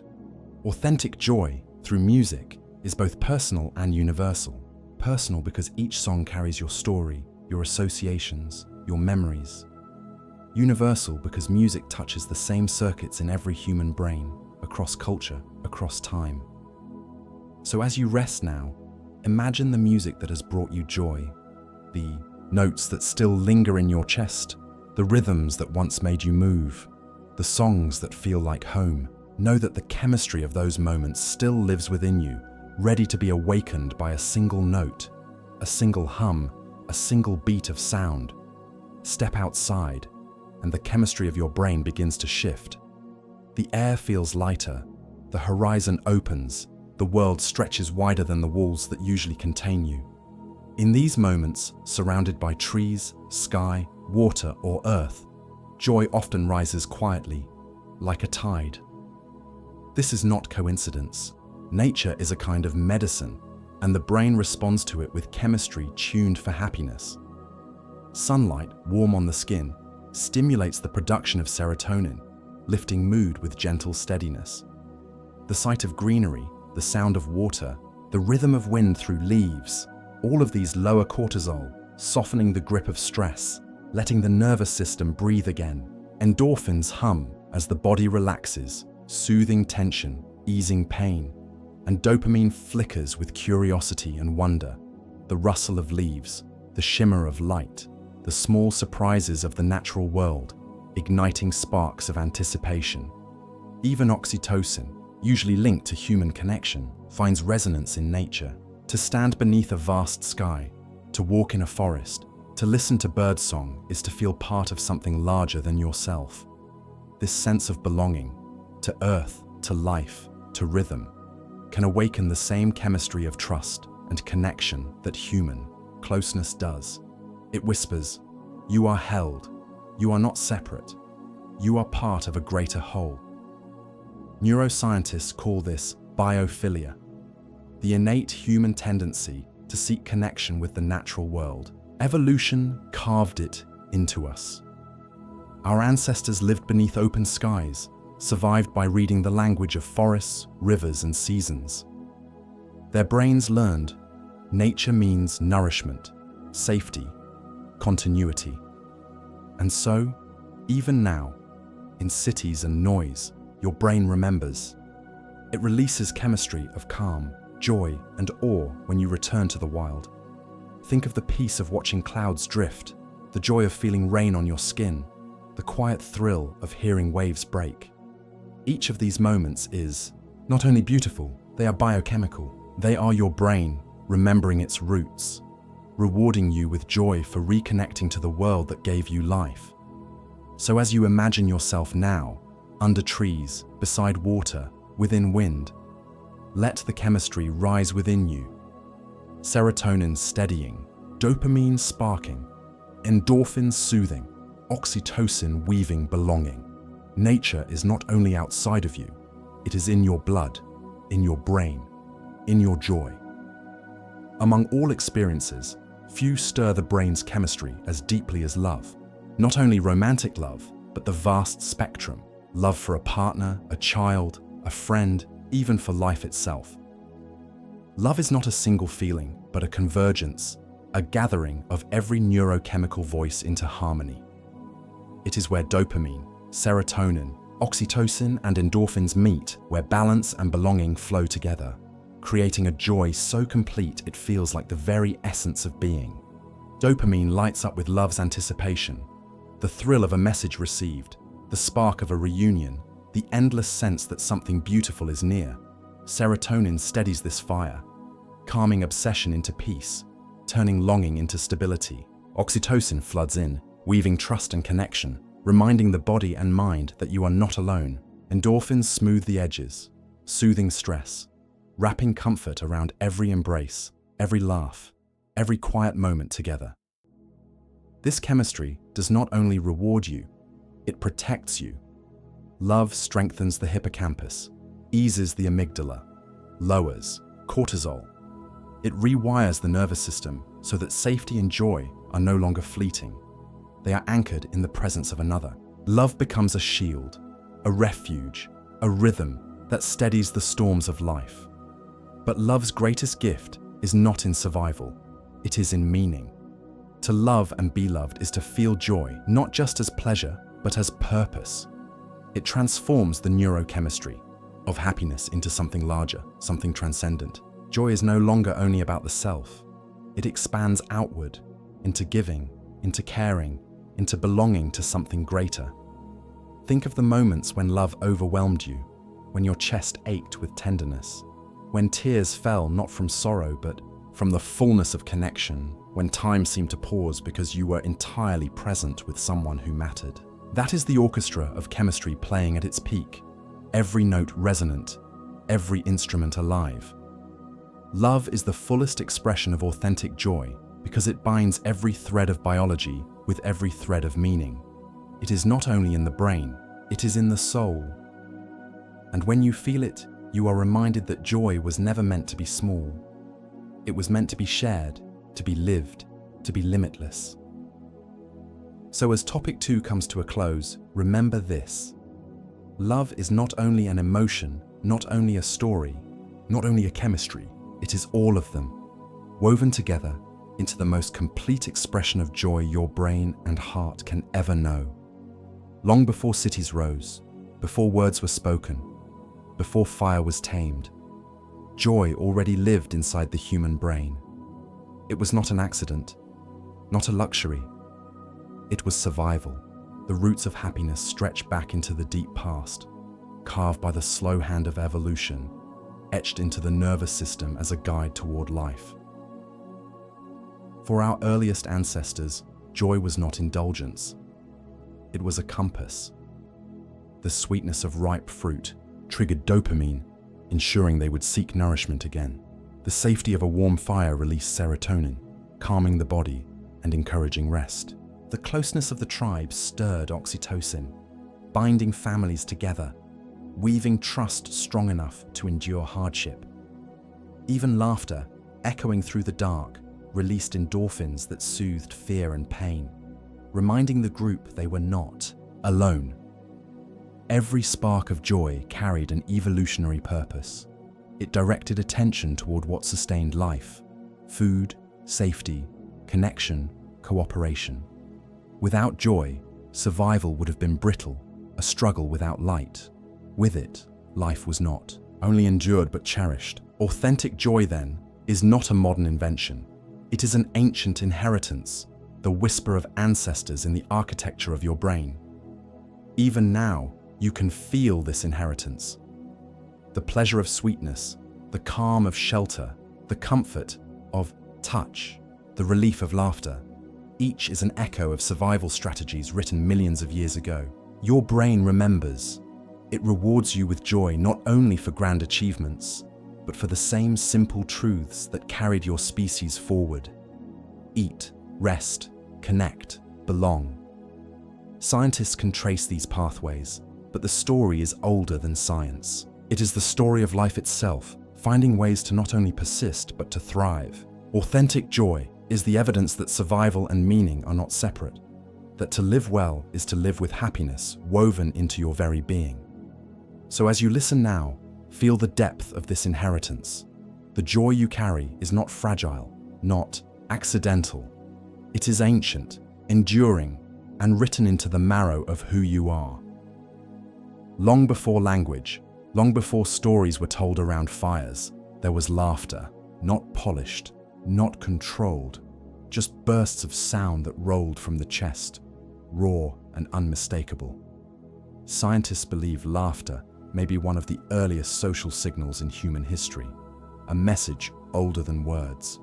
And what did it say? We are safe here. The danger has passed. You belong with us. In our ancestors' world, survival depended on trust. A rustle in the dark could mean predator or nothing at all. The tension of vigilance pressed constantly against their bodies. But when one person laughed, others joined, and suddenly the air changed. The sound itself told the tribe, no threat remains. Cortisol lowered, the amygdala quieted, oxytocin rose, dopamine and endorphins surged. Laughter rewired the group in an instant, transforming fear into joy. Even today, laughter carries this ancient chemistry. It binds people together faster than words, melting walls, dissolving mistrust. When you laugh with someone, your brains mirror each other, synchronizing rhythms, weaving connection. Endorphins flood your body, creating the strange sweetness of shared amusement. The ache in your ribs, the tears in your eyes, the lightness in your chest. It is the body's way of saying, we survived, and in this survival, we find joy. Laughter is also contagious, and evolution ensured it would be. When one person's laughter spreads, the whole group shares the chemical reward. Oxytocin deepens bonds, dopamine lifts motivation, serotonin steadies the mood. A tribe that laughed together was a tribe that trusted, endured, and thrived. Joy became a communal shield, stronger than fear. Think of the last time laughter took you by surprise. Sudden, unstoppable, cleansing. For a moment, nothing else mattered. That was not just entertainment, it was survival's echo. An ancient circuit lighting up inside you, reminding you that joy is safest when shared. So tonight, as you remember the sound of laughter, yours or another's, know that it carries with it millions of years of history. It is not only a noise, it is a signal, a message from the past, a proof that joy has always been and always will be one of the strongest forces of life. Across the animal kingdom, there is a behavior that seems frivolous, unnecessary, even wasteful at first glance. Play. Young wolves tumble in the snow, lion cubs chase each other's tails. Dolphins leap in arcs through the sea. And in humans, children laugh and run, inventing games that carry no prize, no goal, no survival advantage on the surface. Yet play is one of evolution's most profound teachers. Beneath its lightness, it is a rehearsal for life, and its reward is joy. For our ancestors, play was a way to learn without the cost of failure. Wrestling games taught strength, balance, and agility. Imitation games taught communication, cooperation, and trust. In these moments, the brain lit up with dopamine and endorphins. weaving joy into the act of learning, ensuring that practice felt not like labor, but like delight. Evolution discovered that joy was the best motivator. By making play pleasurable, it ensured survival skills were repeated, refined, and mastered. But play is more than training, it is bonding. When people laugh and compete lightly, oxytocin flows, weaving trust and connection. The group learns who they can rely on, who understands unspoken signals, who carries loyalty beneath the surface of fun. Play transformed scattered individuals into tribes, binding them with the chemistry of belonging. Even as adults, the remnants of this evolutionary gift remain. Sports, games, dancing, storytelling, they are all echoes of ancient play, each stirring the same cocktail of dopamine, serotonin, oxytocin, and endorphins. Even in modern times, joy arises most vividly in moments of playful presence, when the mind forgets its burdens and returns to the simplicity of laughter, motion, and shared delight. Think of the last time you felt fully alive in play, when you lost track of time, when laughter spilled freely, when your body moved without calculation. That was not trivial. That was ancient. Your brain was repeating the same patterns it has known for millions of years. Learn, bond, survive, thrive through joy. Authentic joy, then, is not separate from play. It is born from it. Play is nature's reminder that life is not only about enduring, but about celebrating, exploring, and moving with wonder. Before there were books or scripts or glowing screens, there was the fire. Around it, in the hush of night, voices carried stories into the dark. Some were of hunts and dangers, others of ancestors and spirits, others still of love and laughter. Storytelling was not a pastime, it was survival wrapped in joy. For in stories, the tribe remembered, connected, and dreamed together. When one voice spoke and others leaned close, the chemistry of joy began to stir. Dopamine flickered with anticipation. What comes next? Serotonin settled the group, creating calm and order as attention focused on the tale. Oxytocin flowed as listeners felt bonded not only to the teller, but to one another, joined by the shared thread of imagination. Endorphins soothed, easing the weariness of the day, making the firelight warmer, the shadows softer. Evolution favored storytelling because it carried knowledge. Through tales, dangers were remembered, lessons encoded, survival strategies preserved. But what ensured those stories were repeated and remembered was joy. The pleasure of listening, the delight of imagining, the comfort of belonging, all wove meaning into memory. Joy turned information into culture, binding generations together. Even now, you feel this inheritance. When you read a novel, watch a film, or listen to a bedtime story, the same chemistry awakens. Your heart races with the suspense of dopamine. Your body relaxes with serotonin. Your empathy deepens with oxytocin, and your stress eases with endorphins. You are not only entertained, you are living an ancient ritual of joy, the same one that carried your ancestors through darkness and into dawn. Storytelling remains one of the purest expressions of authentic joy because it binds imagination to connection. It reminds us that joy is not only in the facts of life, but in the meanings we give them. To tell and to listen is to share inner worlds, to weave souls together across time and space. So as you listen now, let this truth settle. Every story you hear is a continuation of that firelight gathering. Every spark of joy and imagination is a survival song carried forward by the brain, by chemistry, by the timeless need to feel alive together. Long before the mind could form symbols or the tongue could shape speech, there was touch. The warmth of skin against skin, the pressure of an embrace, the comfort of being held. These were humanity's first language. For an infant, touch was not luxury, it was survival. And evolution ensured that touch carried with it the chemistry of joy, so that bonds would form and life would be protected.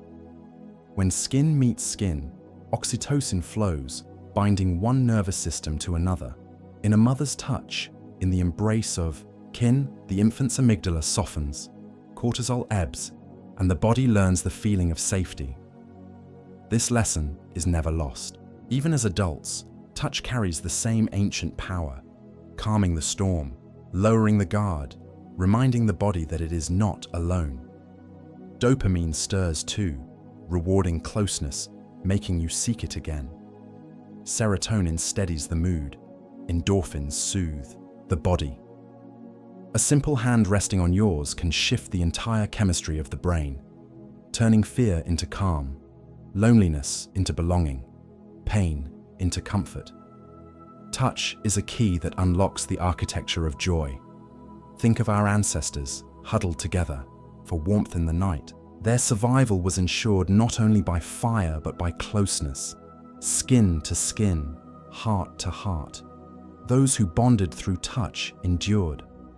Those who felt joy in connection passed that chemistry forward. You are the heir of that inheritance. Your nervous system still glows in the presence of touch, still interprets it as life, still rewards it with joy. Even now, in modern life, touch remains sacred. A hug after grief, a pat on the back after effort, a hand clasped in trust. These gestures are small, but their chemistry is vast. They trigger the same responses carved into the brain over millennia, reminding you that joy does not live only in thoughts or words, but in the body, in the first language you ever knew. Authentic joy through touch is primal. It bypasses reason, bypasses explanation. It is felt directly, instantly, undeniably. It tells you, you are safe, you are loved, you belong. And in that truth, joy blooms effortlessly. In the deep past, survival was never a solitary pursuit. One person could not hunt a mammoth, defend a campfire, or raise a child alone. It was together, or not at all. Evolution carved into our brains a truth. Cooperation was not only useful, it was essential. And to ensure cooperation, nature wove joy into the fabric of working side by side. When humans acted together, lifting, building, gathering, protecting, the chemistry of joy was triggered. Dopamine surged with the satisfaction of progress. Oxytocin flowed in synchrony, deepening trust as hands moved in rhythm, as voices called and answered. Serotonin balanced the group, offering harmony instead of conflict. Endorphins dulled the fatigue of labor, making effort feel almost light. The brain learned to associate cooperation with pleasure because cooperation meant survival. Those who felt joy in helping, in sharing, in moving as one, were the ones who thrived. They passed on this chemistry, and now, in every act of teamwork, you feel its echo. Whether carrying a heavy load with a friend, singing in chorus, or even sharing ideas, the body still rewards unity with joy. Think of the small moments when shared effort has lifted you, when cooking together felt lighter than cooking alone, when solving a problem with others felt more rewarding than solving it alone, when laughter burst out after struggle shared. These are not coincidences. They are remnants of the ancient design. Joy as glue, joy as fuel, joy as the signal that we are stronger together. Even in modern society, where individuality is often praised, the deepest joy often arrives in the presence of cooperation. Whether in sports teams, creative projects, or community rituals, something in us stirs, reminding us that we are not separate islands, but a network of minds and bodies meant to move in harmony. Authentic joy, then, is not only an inward flame, but a shared fire. Cooperation feeds it, brightens it, spreads it. It is joy born from the knowledge that life is less heavy when carried together and more meaningful when achieved as one.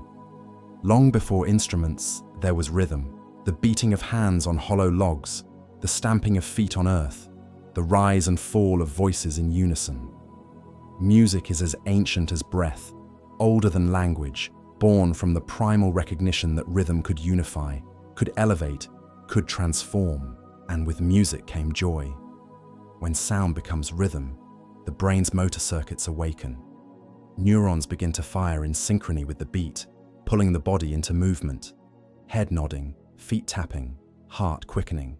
Dopamine is released, rewarding anticipation as the melody builds, the rhythm shifts, the chorus returns. Endorphins flood as bodies move together, making the strain of motion dissolve into ecstasy.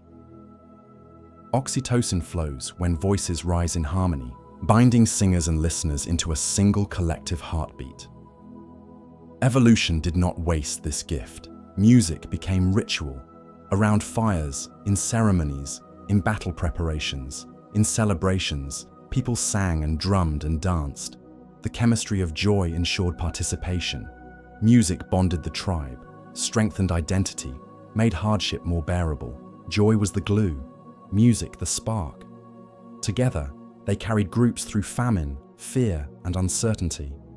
Even now, you feel this inheritance. A song can shift your mood in seconds, summon memories long buried, or lift you into a state where time dissolves. In concerts, when thousands of voices join in unison, the joy is almost overwhelming, because your brain interprets it as safety, unity, belonging. You are not alone. You are part of something larger. Music reveals joy's secret. It thrives in resonance. Just as sound waves vibrate in harmony, so too do hearts, minds, and bodies when touched by melody. Authentic joy is amplified when rhythm pulls us out of isolation and into communion. When we do not merely hear the song, but become it. Across every culture, across every age, humans have gathered to mark the turning of seasons, the arrival of harvest, the passing of lives, the union of souls. Ritual is as old as firelight, as persistent as breath. And within ritual, joy was not an accident, it was essential. Evolution shaped ritual as a vessel for unity, and joy as its shining flame. When people came together in ritual, whether through feasting, dancing, chanting, or silence, the chemistry of joy amplified. Oxytocin deepened bonds, serotonin provided calm order, dopamine heightened anticipation, and endorphins softened exhaustion. The collective brain became aligned, participants entering states of synchrony, as though the group itself were a single living organism. Celebration was not frivolous. It strengthened tribes by reinforcing shared values, marking achievements, and embedding stories into memory. Joy was the tool that made those memories last.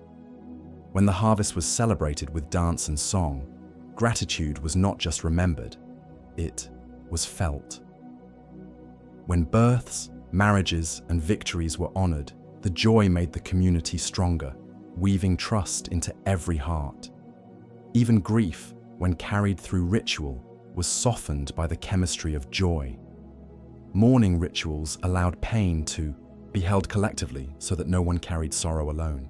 Through rhythm, chant, and touch, joy did not erase grief, but balanced it, reminding the tribe that even in loss, life continues, and the living remain bound together. Modern life still echoes this ancient design. Weddings, festivals, birthdays, graduations, these are not merely traditions, they are biological necessities. They ignite the same neurochemistry of unity and delight, reminding us of our shared humanity. Even the simple act of blowing candles on a cake or singing in unison is a whisper of that evolutionary truth. Joy thrives when life is marked, when moments are made sacred together. Authentic joy, through ritual, is more than emotion. It is collective memory.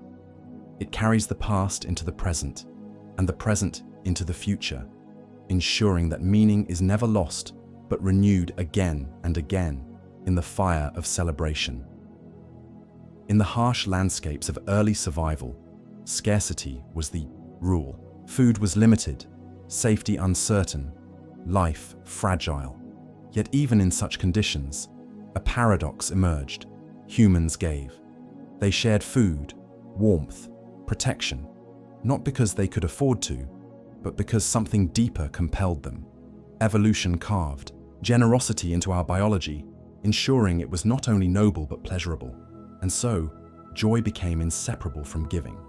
When a person shares, whether it is food, knowledge, or comfort, the brain rewards the act with a surge of dopamine, reinforcing the behavior. Oxytocin flows as bonds deepen, knitting giver and receiver together in trust. Serotonin stabilizes the mood, anchoring a sense of purpose and belonging. Endorphins too may rise, offering a quiet glow of well-being. To give is to feel joy, not later, not someday, but instantly, in the very moment of the act. This chemistry was essential for survival. Tribes in which generosity flourished were more resilient. A hunter who shared meat today could rely on the tribe tomorrow. A mother who nursed another's child preserved not just one life, but the group's future. Evolution favored those who felt joy in giving, for their bonds grew stronger, their networks more reliable. Even today, you feel this design, a gift offered, a kindness extended, a hand reached out. All create warmth not only for the receiver, but for you. Studies show that generosity activates the brain's reward system more than receiving does. Giving is not sacrifice, it is expansion. It widens your circle, strengthens your place in it, and nourishes your nervous system with authentic joy. Think of the times you've given freely. A meal, a smile, a listening ear. Remember how your chest felt lighter, how your mind grew quieter, how the act itself seemed to fill you even more than it cost you. That is biology reminding you. Generosity is joy. Authentic joy in its purest form may be less about what you hold and more about what you release. For in giving, you affirm a timeless truth, that life is richest when shared, and that joy is not diminished in the act of offering, but multiplied. Long before books, before maps, before telescopes and microscopes, humans were explorers, not only of land, but of sound, of color, of possibility. This urge to seek, to discover, to ask what lies beyond, is no accident. It is written into the nervous system, and joy was its fuel. When curiosity awakens, the brain releases dopamine, sharpening attention and driving the search. Each step toward discovery brings a surge of anticipation, and when the unknown is revealed, whether it's a berry found, a new tool made, or a mystery explained, dopamine peaks in reward. Serotonin then steadies the moment, allowing the insight to be integrated, remembered, and shared. In this way, curiosity became not just a survival tool, but a wellspring of joy. Children remind us of this design most clearly. Every question, every touch, every gaze is charged with delight. Their laughter at discovering something new is pure. Biology, dopamine circuits lighting up, pathways strengthening, neurons weaving fresh connections. To a child, joy is discovery. To adults, when curiosity is unblocked, it is the same. This joy and curiosity was essential for survival. Tribes that explored found safer shelters, richer hunting grounds, better medicines. But evolution went further. It made exploration inherently pleasurable, ensuring that humanity never stood still. Curiosity did not only ensure survival, it propelled imagination. It was the spark that lit fire, carved stone, painted caves, and eventually reached for the stars. Even now you feel this spark, the thrill of learning something new, the quiet awe of seeing beauty where you did not expect it, the rush of solving a problem. All are echoes of the same ancient circuitry. Authentic joy is not just in having, but in discovering, in widening your world. And so curiosity remains a compass. It pulls you toward life, toward growth, toward possibility. It is joy in its most playful form. The joy of asking, the joy of seeking, the joy of never letting the world become too small. There's a peculiar quality to dreams that makes them feel like doorways rather than mere projections of the mind. When you dream, you often step into spaces that are not simply bizarre. They are stitched together with a kind of logic that belongs to neither waking nor sleeping. Streets you've never walked down feel familiar. Faces of strangers hold the weight of recognition, and sometimes the dream itself lingers in the bones long after the morning comes. It raises a question. What if dreams are not private illusions, but intersections, points where your consciousness brushes against the edges of countless parallel versions of yourself. Imagine falling asleep not as shutting the body down, but as loosening the tether that keeps you bound to one single narrative.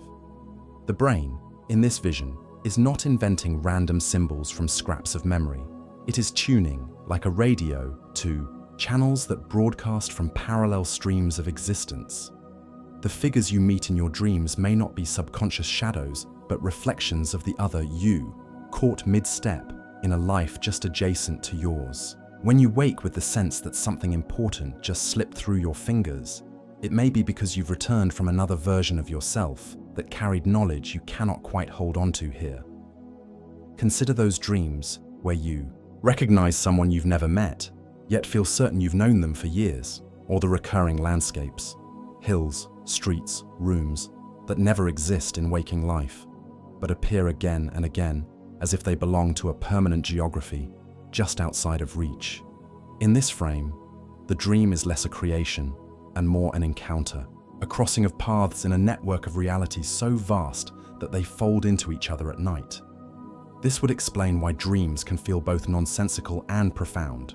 If consciousness is leaking through from worlds where time, logic, and physics bend differently, then the jumbled narrative isn't randomness, it's translation. You are not meant to fully grasp the dream because it doesn't belong entirely to this version of you. Yet the fragments you bring back, an image, a feeling, a half-remembered sentence, act as anchors, whispers from the countless versions of yourself who continue living as you return to waking. If dreams are intersections, then perhaps sleep is the most honest act of exploration you'll ever do. Each night you dissolve into something larger, a sprawling web where your existence overlaps with others like strands of light touching in the dark. And maybe, every morning, you wake up not entirely as the same person who laid down the night before, but as a subtle blend of all the selves you brushed against, carrying echoes of realities that will never be fully yours, yet never fully lost. Memory is often spoken of as a storehouse, a vault in which moments are preserved like objects, on shelves. But memory in truth is not fixed, it is fluid, fragile, constantly rewritten. Every time you recall a memory, you do not simply retrieve it, you remake it. The act of remembering alters what is remembered. Now, imagine this process not only as a quirk of biology, but as a consequence of something far larger, an echo of the infinite branching realities in which you exist. Perhaps the fragility of memory arises because you are not only remembering your own past, but sifting through, overlapping strands of other possible pasts. The way a childhood house appears different each time you summon it in your mind, the wallpaper brighter one day, faded the next, could be the mind brushing up against parallel versions of itself, each recalling slightly altered histories. What feels like the fallibility of memory may instead be a glimpse of its expansiveness, a faint awareness of the branching pathways that ripple outward from every choice, every moment. Think of those instances where two people remember the same event in entirely different ways. We often explain this as bias, misinterpretation, or the tricks of selective recall. But what if it's something stranger? What if they are each drawing from parallel tapestries, two versions of a past that both exist, both real, yet slightly misaligned? When arguments arise over who remembers correctly, perhaps the disagreement is not about accuracy, but about which strand of reality each consciousness is tethered to most tightly. This would also cast light on the peculiar phenomenon of déjà vu, that unsettling flash of familiarity, where a present moment feels as though it has already been lived, may not be a trick of the brain, but the sudden brushing together of overlapping threads. You stand in the kitchen, a glass in your hand, and for a flicker of a second, you sense that you are also standing there in countless other worlds, each version of you reaching for the same glass, repeating the same gesture. Memory and reality blur, and the body shudders with the recognition that time is not linear, but layered, folded, and infinitely repeated. If memories are fragile threads, then perhaps forgetting is not a failure, but a mercy. To carry every memory from every branch of reality would be unbearable, a weight too vast for the human mind. Forgetting is the brain's way of cutting strands, trimming away the noise so you may continue walking one single path. Yet, even with this pruning, fragments slip through. They surface as dreams, déjà vu, flashes of intuition, or the sudden inexplicable certainty that you have already lived this life once before. To remember, then, is not simply to look backward. It is to stand at the edge of a vast web, pulling one strand closer while countless others hum softly in the dark, unseen but never truly gone. Memory is fragile, yes, but it is also proof that you are more than one life, more than oneself, strung delicately across a cosmos that keeps rewriting itself with every breath you take. You have always been told you are a single being, a mind housed in a body, bound to a timeline that runs from birth to death. Yet when you look closer, that certainty begins to unravel. The illusion of separation is one of the most convincing tricks of consciousness. The brain insists on boundaries. This is me, that is you. This is inside, that is outside. This is now, that is then. But beneath these neatly drawn lines, the nervous system whispers a different truth, that everything is entangled. Neuroscience reveals that the very sense of I arises from an orchestra of networks, constantly integrating signals from your senses, your body, your memories. There is no single place where the self resides. Instead, it is distributed, flickering, constantly updated. Your identity, then, is less like a fixed stone and more like a river, always flowing, always fed by countless tributaries. And rivers, by their nature, are never truly separate. They merge, divide, rejoin, carrying fragments of each other downstream. But what if this illusion of separation does not stop at the boundary of the body? What if the very fabric of reality behaves the same way? Consider entanglement at the quantum level, particles separated by vast distances still moving in sync, as if distance were a myth. Perhaps your consciousness too is entangled, not just with those you love, but with all who live, all who have lived, and even with those yet to come. The laughter of a stranger on the other side of the world might ripple through you faintly, just as your smallest joys reverberate outward in ways you cannot measure. The illusion of separation comforts the ego. It says, you are singular, distinct, alone in your victories and your struggles. Yet the nervous system hints otherwise. When you smile and another smiles back, their mirror neurons light up as if they themselves were smiling. When you hear music and feel moved, it is not only your brain firing, it is the echo of every nervous system attuned to rhythm, every ancestor who found safety in shared song around firelight. Your joy is not yours alone. It is a shared current flowing invisibly between beings. Perhaps this is why solitude feels heavy, not because you are truly alone, but because the nervous system longs to dissolve the illusion of separation, to remind you that connection is not optional, but fundamental. Even when you sit in silence, your brain resonates with signals from the environment, from the trees, from the air itself. You are always participating in a conversation with reality, whether you notice it or not. The illusion of separation begins to fade the moment you let stillness wash over you. In meditation, in deep conversation, in awe of the stars, the boundaries blur. For a breath you remember. You are not a separate thread, but part of the vast weaving, an expression of something infinitely connected. Authentic joy awakens most fully here, not in the isolated self, but in the recognition that you have never truly been separate at all. Close your eyes for a moment and imagine time not as a line, but as a lake. Every action, every word, every thought you have ever released into the world is like a stone dropped into that water. The ripples move outward, touching shores you cannot see, overlapping with the ripples of countless others. You may think of your life as a sequence of moments, one after another, but the nervous system is not bound so tightly. It is a receiver, tuned not only to the present, but to faint echoes that travel across time itself. When you feel nostalgia, it is more than memory, it is resonance. your nervous system brushing against the vibration of earlier ripples still moving across the lake of time. The past is not gone. It lingers, humming softly, waiting for your awareness to touch it again. This is why certain places, smells, or songs can unravel you. They are portals, ways in which the nervous system aligns itself to the echoes of what once was. But the same is true in the other direction. Joy often carries with it a sense of timelessness, a laughter so full, a moment so bright, it feels as if it will last forever. And in a way, it does.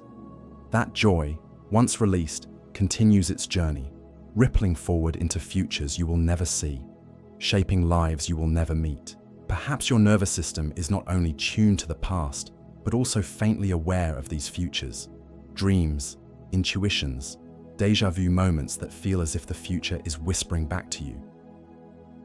Consider how trauma, too, echoes across generations. Neuroscience shows that stress imprints itself on genes, carried into the lives of those not yet born. If pain can ripple forward, so can joy. When you experience authentic joy, it does not vanish into silence. It imprints itself in your body, yes, but also in the bodies of those around you, and even in those who will come after. A smile passed to a child may ripple through decades, shaping how they see the world. The nervous system is not just an individual organ, it is a bridge across time. This is why certain moments feel eternal. A hand held, a sunrise watched, a quiet forgiveness given. In those moments, the nervous system opens like a doorway, and you sense not just the now, but the vastness of time itself. Its past, its future, its infinite echoing. Authentic joy is not confined to your heartbeat. It is an echo carried by countless heartbeats across generations, a song sung before you were born, and one that will continue long after you are gone. Think for a moment about mirrors. They do not create the light, they only reflect it. Your nervous system works in much the same way. It does not create reality, yet it reflects it with astonishing precision, bending light, sound, emotion, and meaning into the pattern you call your life. But what if this mirror does more than reflect? What if it bends reality back, shaping what you will see next? Neuroscience tells us that perception is not passive. When you open your eyes, your brain does not simply absorb the world, it predicts it. In every moment, your nervous system is casting forward guesses about what is about to happen, sculpting reality before it arrives. Joy, then, is not simply received. It is chosen, invited, mirrored into existence by the state of your nervous system. Authentic joy reflects not just what is happening, but how you meet it. A nervous system tangled in fear will bend even the brightest moment into shadows. A nervous system open, quiet, balanced will transform even ordinary events into something luminous. This is why two people can stand in the same room, under the same sky, and see completely different worlds. The nervous system is the filter, the mirror, the lens. But mirrors also carry distortions. If you've ever stood before a warped glass, you know how easily reflection can deceive. The same is true here. The nervous system, wounded by stress, by grief, by endless anticipation of harm, may reflect only fragments of reality, looping back distorted images until they feel absolute. Joy, in those moments, is not gone.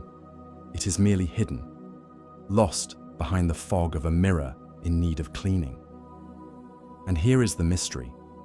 When joy does arrive authentically, the nervous system becomes less like a mirror and more like a prism. Instead of bending light into flat reflection, it scatters it into color, multiplying the richness of reality. Think of laughter that spreads through a room, unbidden, unstoppable. It is not only yours, it is shared, refracted. Your nervous system becomes a cosmic mirror, bouncing light outward into others, amplifying what began as a spark into a wildfire. Perhaps this is why joy feels so infinite. It is not confined to your mind, nor even to your body. It bounces, refracts, multiplies, spilling into the nervous systems of others, into the fabric of the world, until it belongs to no one and everyone all at once. In this way, authentic joy reveals itself as not merely a human experience, but a cosmic one, a reflection of the universe recognizing itself through you. If you've ever been in a crowd singing the same song, or at a gathering where laughter rolls across the room like a tide, you've felt it. The strange alchemy of collective joy. It feels different from solitary happiness. It's bigger, heavier, as though your body alone could never contain it. Neuroscience gives us a glimpse into why. Inside your brain, mirror neurons fire when you see another smile, laugh, or dance. These are not passive circuits. They don't just observe, they embody. They let you feel in your own nervous system what you witness in another. Collective joy arises because our brains are wired to merge. When one person laughs, mirror neurons invite another to join, and then another, until the entire group is synchronized in a rhythm of shared delight. Oxytocin, the so-called bonding molecule, surges in these moments, dissolving barriers of self and other. It is why singing in unison feels different than singing alone. Why dancing in rhythm with strangers feels like home. Why even watching a sports team score can ignite a wave of celebration that feels almost transcendent. The nervous system doesn't just register these events, it fuses them into a larger web. From an evolutionary view, this wiring was survival. Joy that spreads meant cohesion, cooperation, trust. Tribes who celebrated together stood together. But evolution left us with more than utility. It left us with ecstasy. Collective joy is not just function, it is revelation. It reveals that we are not as separate as our minds tell us, and yet there's something even deeper. When joy passes between nervous systems, it does not weaken, it amplifies. Unlike a resource that diminishes when shared, joy multiplies. It grows louder, brighter, richer the more it is given. Neuroscience explains the chemicals and circuits, but experience tells us something more mysterious.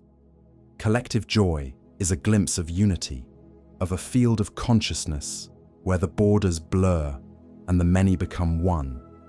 That is why a song sung in chorus can bring tears, why a stadium erupting in cheer can feel like thunder from the heart of the earth, why sitting around a fire, laughing with friends can feel eternal.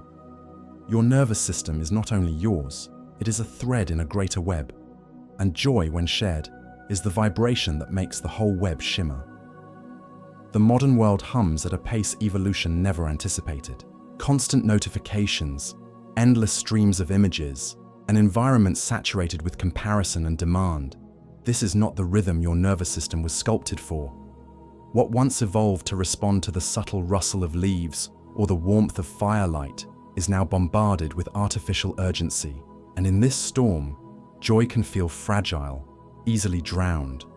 Neuroscience reveals why. When the nervous system is trapped in chronic stress, cortisol floods the body. The amygdala, the brain's alarm center, stays on high alert, scanning for threats that rarely arrive. In this state, joy cannot anchor itself. Dopamine, serotonin, oxytocin, the messengers of delight, are blunted, drowned beneath the drum of survival signals. Joy becomes fleeting, like a spark in the rain. But this fragility is not weakness. It is simply the nervous system protecting itself. In overload, it chooses vigilance over vulnerability, because joy requires openness. To feel joy is to soften, to allow experience to enter without shield. When the world feels unsafe, the nervous system closes the gates, not out of malice, but out of care. The cost is profound. Many move through days half numb, chasing joy through screens, through achievements, through acquisition, only to find the nervous system too tired, too burdened to hold it. Joy becomes a commodity, something to buy or schedule, rather than a current woven into daily existence. And yet, beneath the weight, the circuitry of joy remains, waiting, intact. Authentic joy can still live in modern life, but it requires slowing, listening, retuning.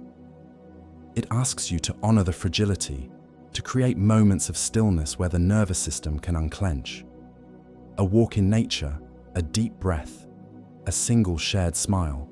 These may seem small, but in the language of the nervous system, they are doorways.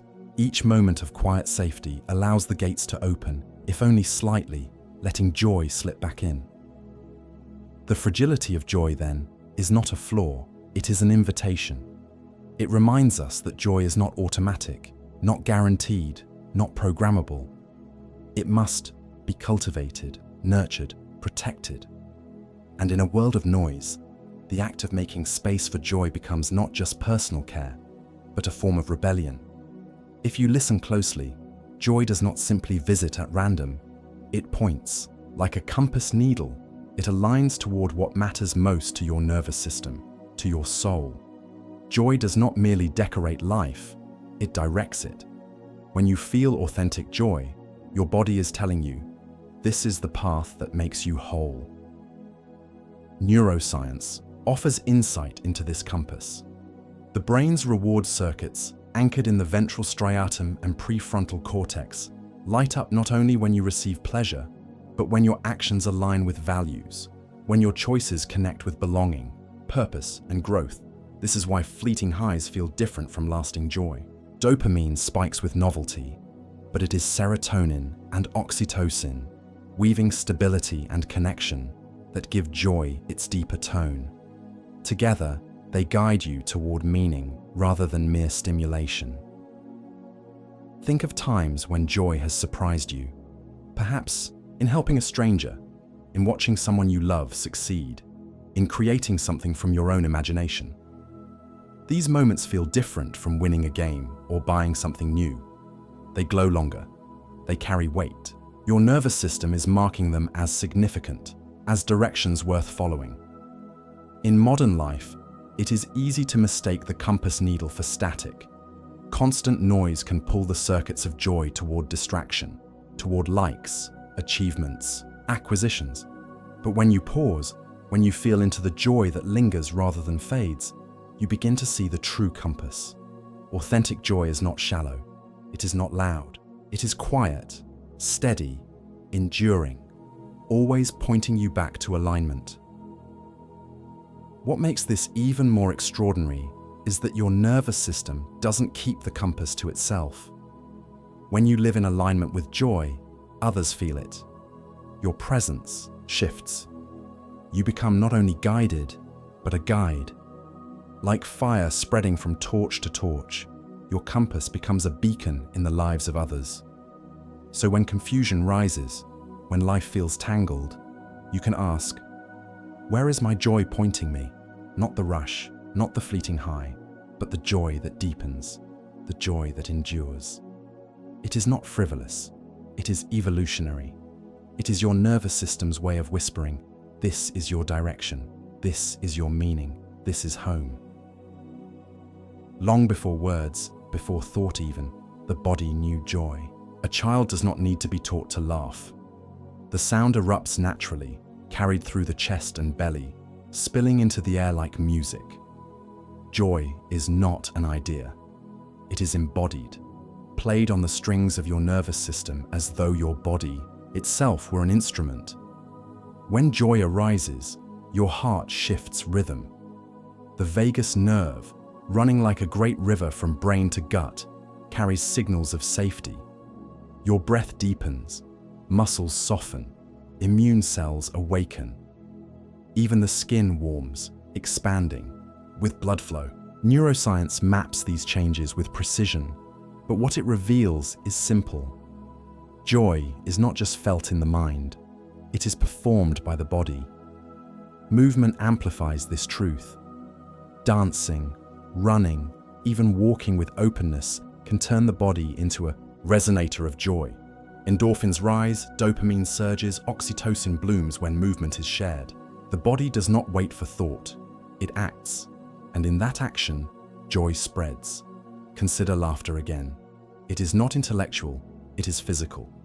The nervous system contracts and releases, producing sound, rhythm, vibration, and others, hearing it, mirror the same rhythm, their own bodies joining the song. In modern times, joy often gets trapped in the head, intellectualized into goals, measurements, expectations, but the body remembers. A stretch of arms toward the sky, the sway of hips to a melody, even the quiet rhythm of breath. All of these are doorways back. When the nervous system is given space to play, joy reawakens in the muscles, the lungs, the pulse.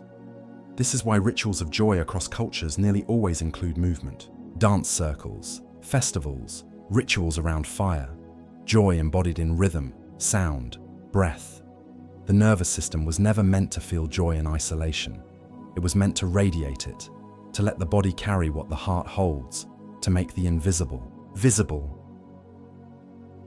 So when you think of joy, do not think only of happiness inside your mind. Think of a song your body is always waiting to play. It may begin in a quiet heartbeat, in the rise of breath, in the curve of a smile, and when you let it play, you realize joy was never abstract. It was always flesh, always movement, always alive. Joy, though fleeting in its moment, carries echoes that ripple long after the experience ends. A laugh shared years ago can still rise unbidden in memory, filling the nervous system with warmth as if time had folded in on itself. Neuroscience explains this through the hippocampus, the brain's archive of memory, and the amygdala, which stamps experiences with emotional intensity. When joy is felt, it imprints deeply, stored not as a flat image, but as a living resonance. This is why recalling joyful moments can reactivate the very circuits that first lit up. Dopamine stirs again, oxytocin flows, the nervous system replays the music of the past as though the event were happening anew. Joy, in this sense, is not limited by time. It is layered, stored, woven into the nervous system's fabric, waiting to be reawakened by the simplest cue: a smell, a song, a glimpse of a familiar place. But joy does more than echo. It shapes. Neuroplasticity ensures that repeated experiences of joy carve stronger pathways in the brain. Like trails walked again and again, these circuits become easier to travel, making future joy more accessible. In this way, the joy you feel today does not vanish. It builds, creating a reservoir for tomorrow. There is also a collective resonance. Stories of joy passed down through generations, songs sung, dances remembered, celebrations reenacted, carry the nervous system's signature across centuries. When you participate in them, your body responds as if the joy were your own, even though it began long before you were born. The nervous system cannot always distinguish between past and present. It only knows the language of rhythm, of feeling, of connection. And so, joy resists the boundaries of time. It does not fade into history. It lingers, alive in memory, alive in ritual, alive in the nervous system's readiness to remember. This is why, when you pause to recall a moment of authentic joy, you may find your breath deepening, your body softening, your face curving into a smile. The past lives in you, not as dust, but as resonance.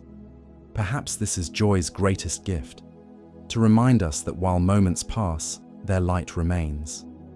That what is felt authentically is never truly lost. It is stored waiting, a quiet spark ready to flare into warmth again. The man in the desert could not leave Elias's thoughts. His words lingered like an echo that refused to fade, pressing into the deepest folds of Elias's mind. The concept of dreams as doorways had become more than a curiosity. It was beginning to feel like an inevitability. Elias knew that to test such a theory, to prove or disprove it, he would have to risk stepping across the threshold himself, not as a dreamer, but as an architect, someone who could shape the conditions of entry. He began his work in silence, his home filled with scattered notes, machines cobbled together from repurposed technology, and the smell of ozone that accompanied endless electrical experiments. He theorized that the brain, while dreaming, could be stimulated in precise patterns to stabilize the passage into another dimension. Dreams were not chaos, he wrote in his notes, but maps hidden beneath the surface of sleep. If those maps could be read correctly, one might navigate them deliberately, rather than drifting helplessly. The first attempts were crude, simple brainwave monitors paired with sound cues to influence dream cycles. Elias would fall asleep in his chair, headphones pressing against his ears, and awaken hours later with nothing but fragments. Corridors of endless mirrors, staircases that led nowhere, doors that opened onto impossible landscapes. Yet there was a consistency. Each time, he encountered boundaries that felt less like illusions and more like structures. These weren't random dreams. They were places, each with its own laws. Frustration grew alongside obsession. He began designing a chamber, a cocoon-like device lined with copper and conductive fibers, meant to amplify his brain's own signals and guide them outward. He theorized that the mind, when dreaming, could project itself as a frequency, an echo capable of stepping beyond its biological confines. The night he first used the chamber, he left instructions scrawled on a piece of paper. "If I do not return, know that I chose to cross." He lay inside, heart pounding with the weight of knowing. He might never awaken. As the chamber hummed around him, he drifted into sleep. Yet this time, the descent was not random. He felt his consciousness tugged forward, drawn as if by invisible strings into a realm that seemed both familiar and alien. He opened his eyes to find himself standing in a vast library of black stone, its shelves stacked with books that whispered, softly, their voices layered into a chorus of knowledge. The air shimmered as though alive, and he realized with a surge of awe, this was not his creation. He had crossed into something that already existed. The experiment had worked. But as he stepped deeper into the library, Elias sensed a presence watching from the shadows between the shelves. A question burned in his mind. Had he entered a dream, or had he trespassed into the domain of something far older, something that had been waiting for him all along? The lines between scientist and subject dissolved. The experiment was no longer his. He was now a participant in something vast, something that regarded him with both curiosity and intent. Elias stood in the library of black stone, his breath echoing softly against the towering walls. His pulse was wild in his chest, not only because the experiment had succeeded, but because he knew in this moment that he was no longer in any construct of his own mind. He had crossed. The air carried weight here, dense with the scent of dust and electricity. Though he could not see any source of power, the library seemed to stretch endlessly, its shelves lined with volumes bound in strange leathers, glowing faintly as though each book contained its own heartbeat. He reached out and touched one, the cover warm, almost alive. The letters on the spine shifted under his fingers, rearranging themselves to form his name. He pulled the book free.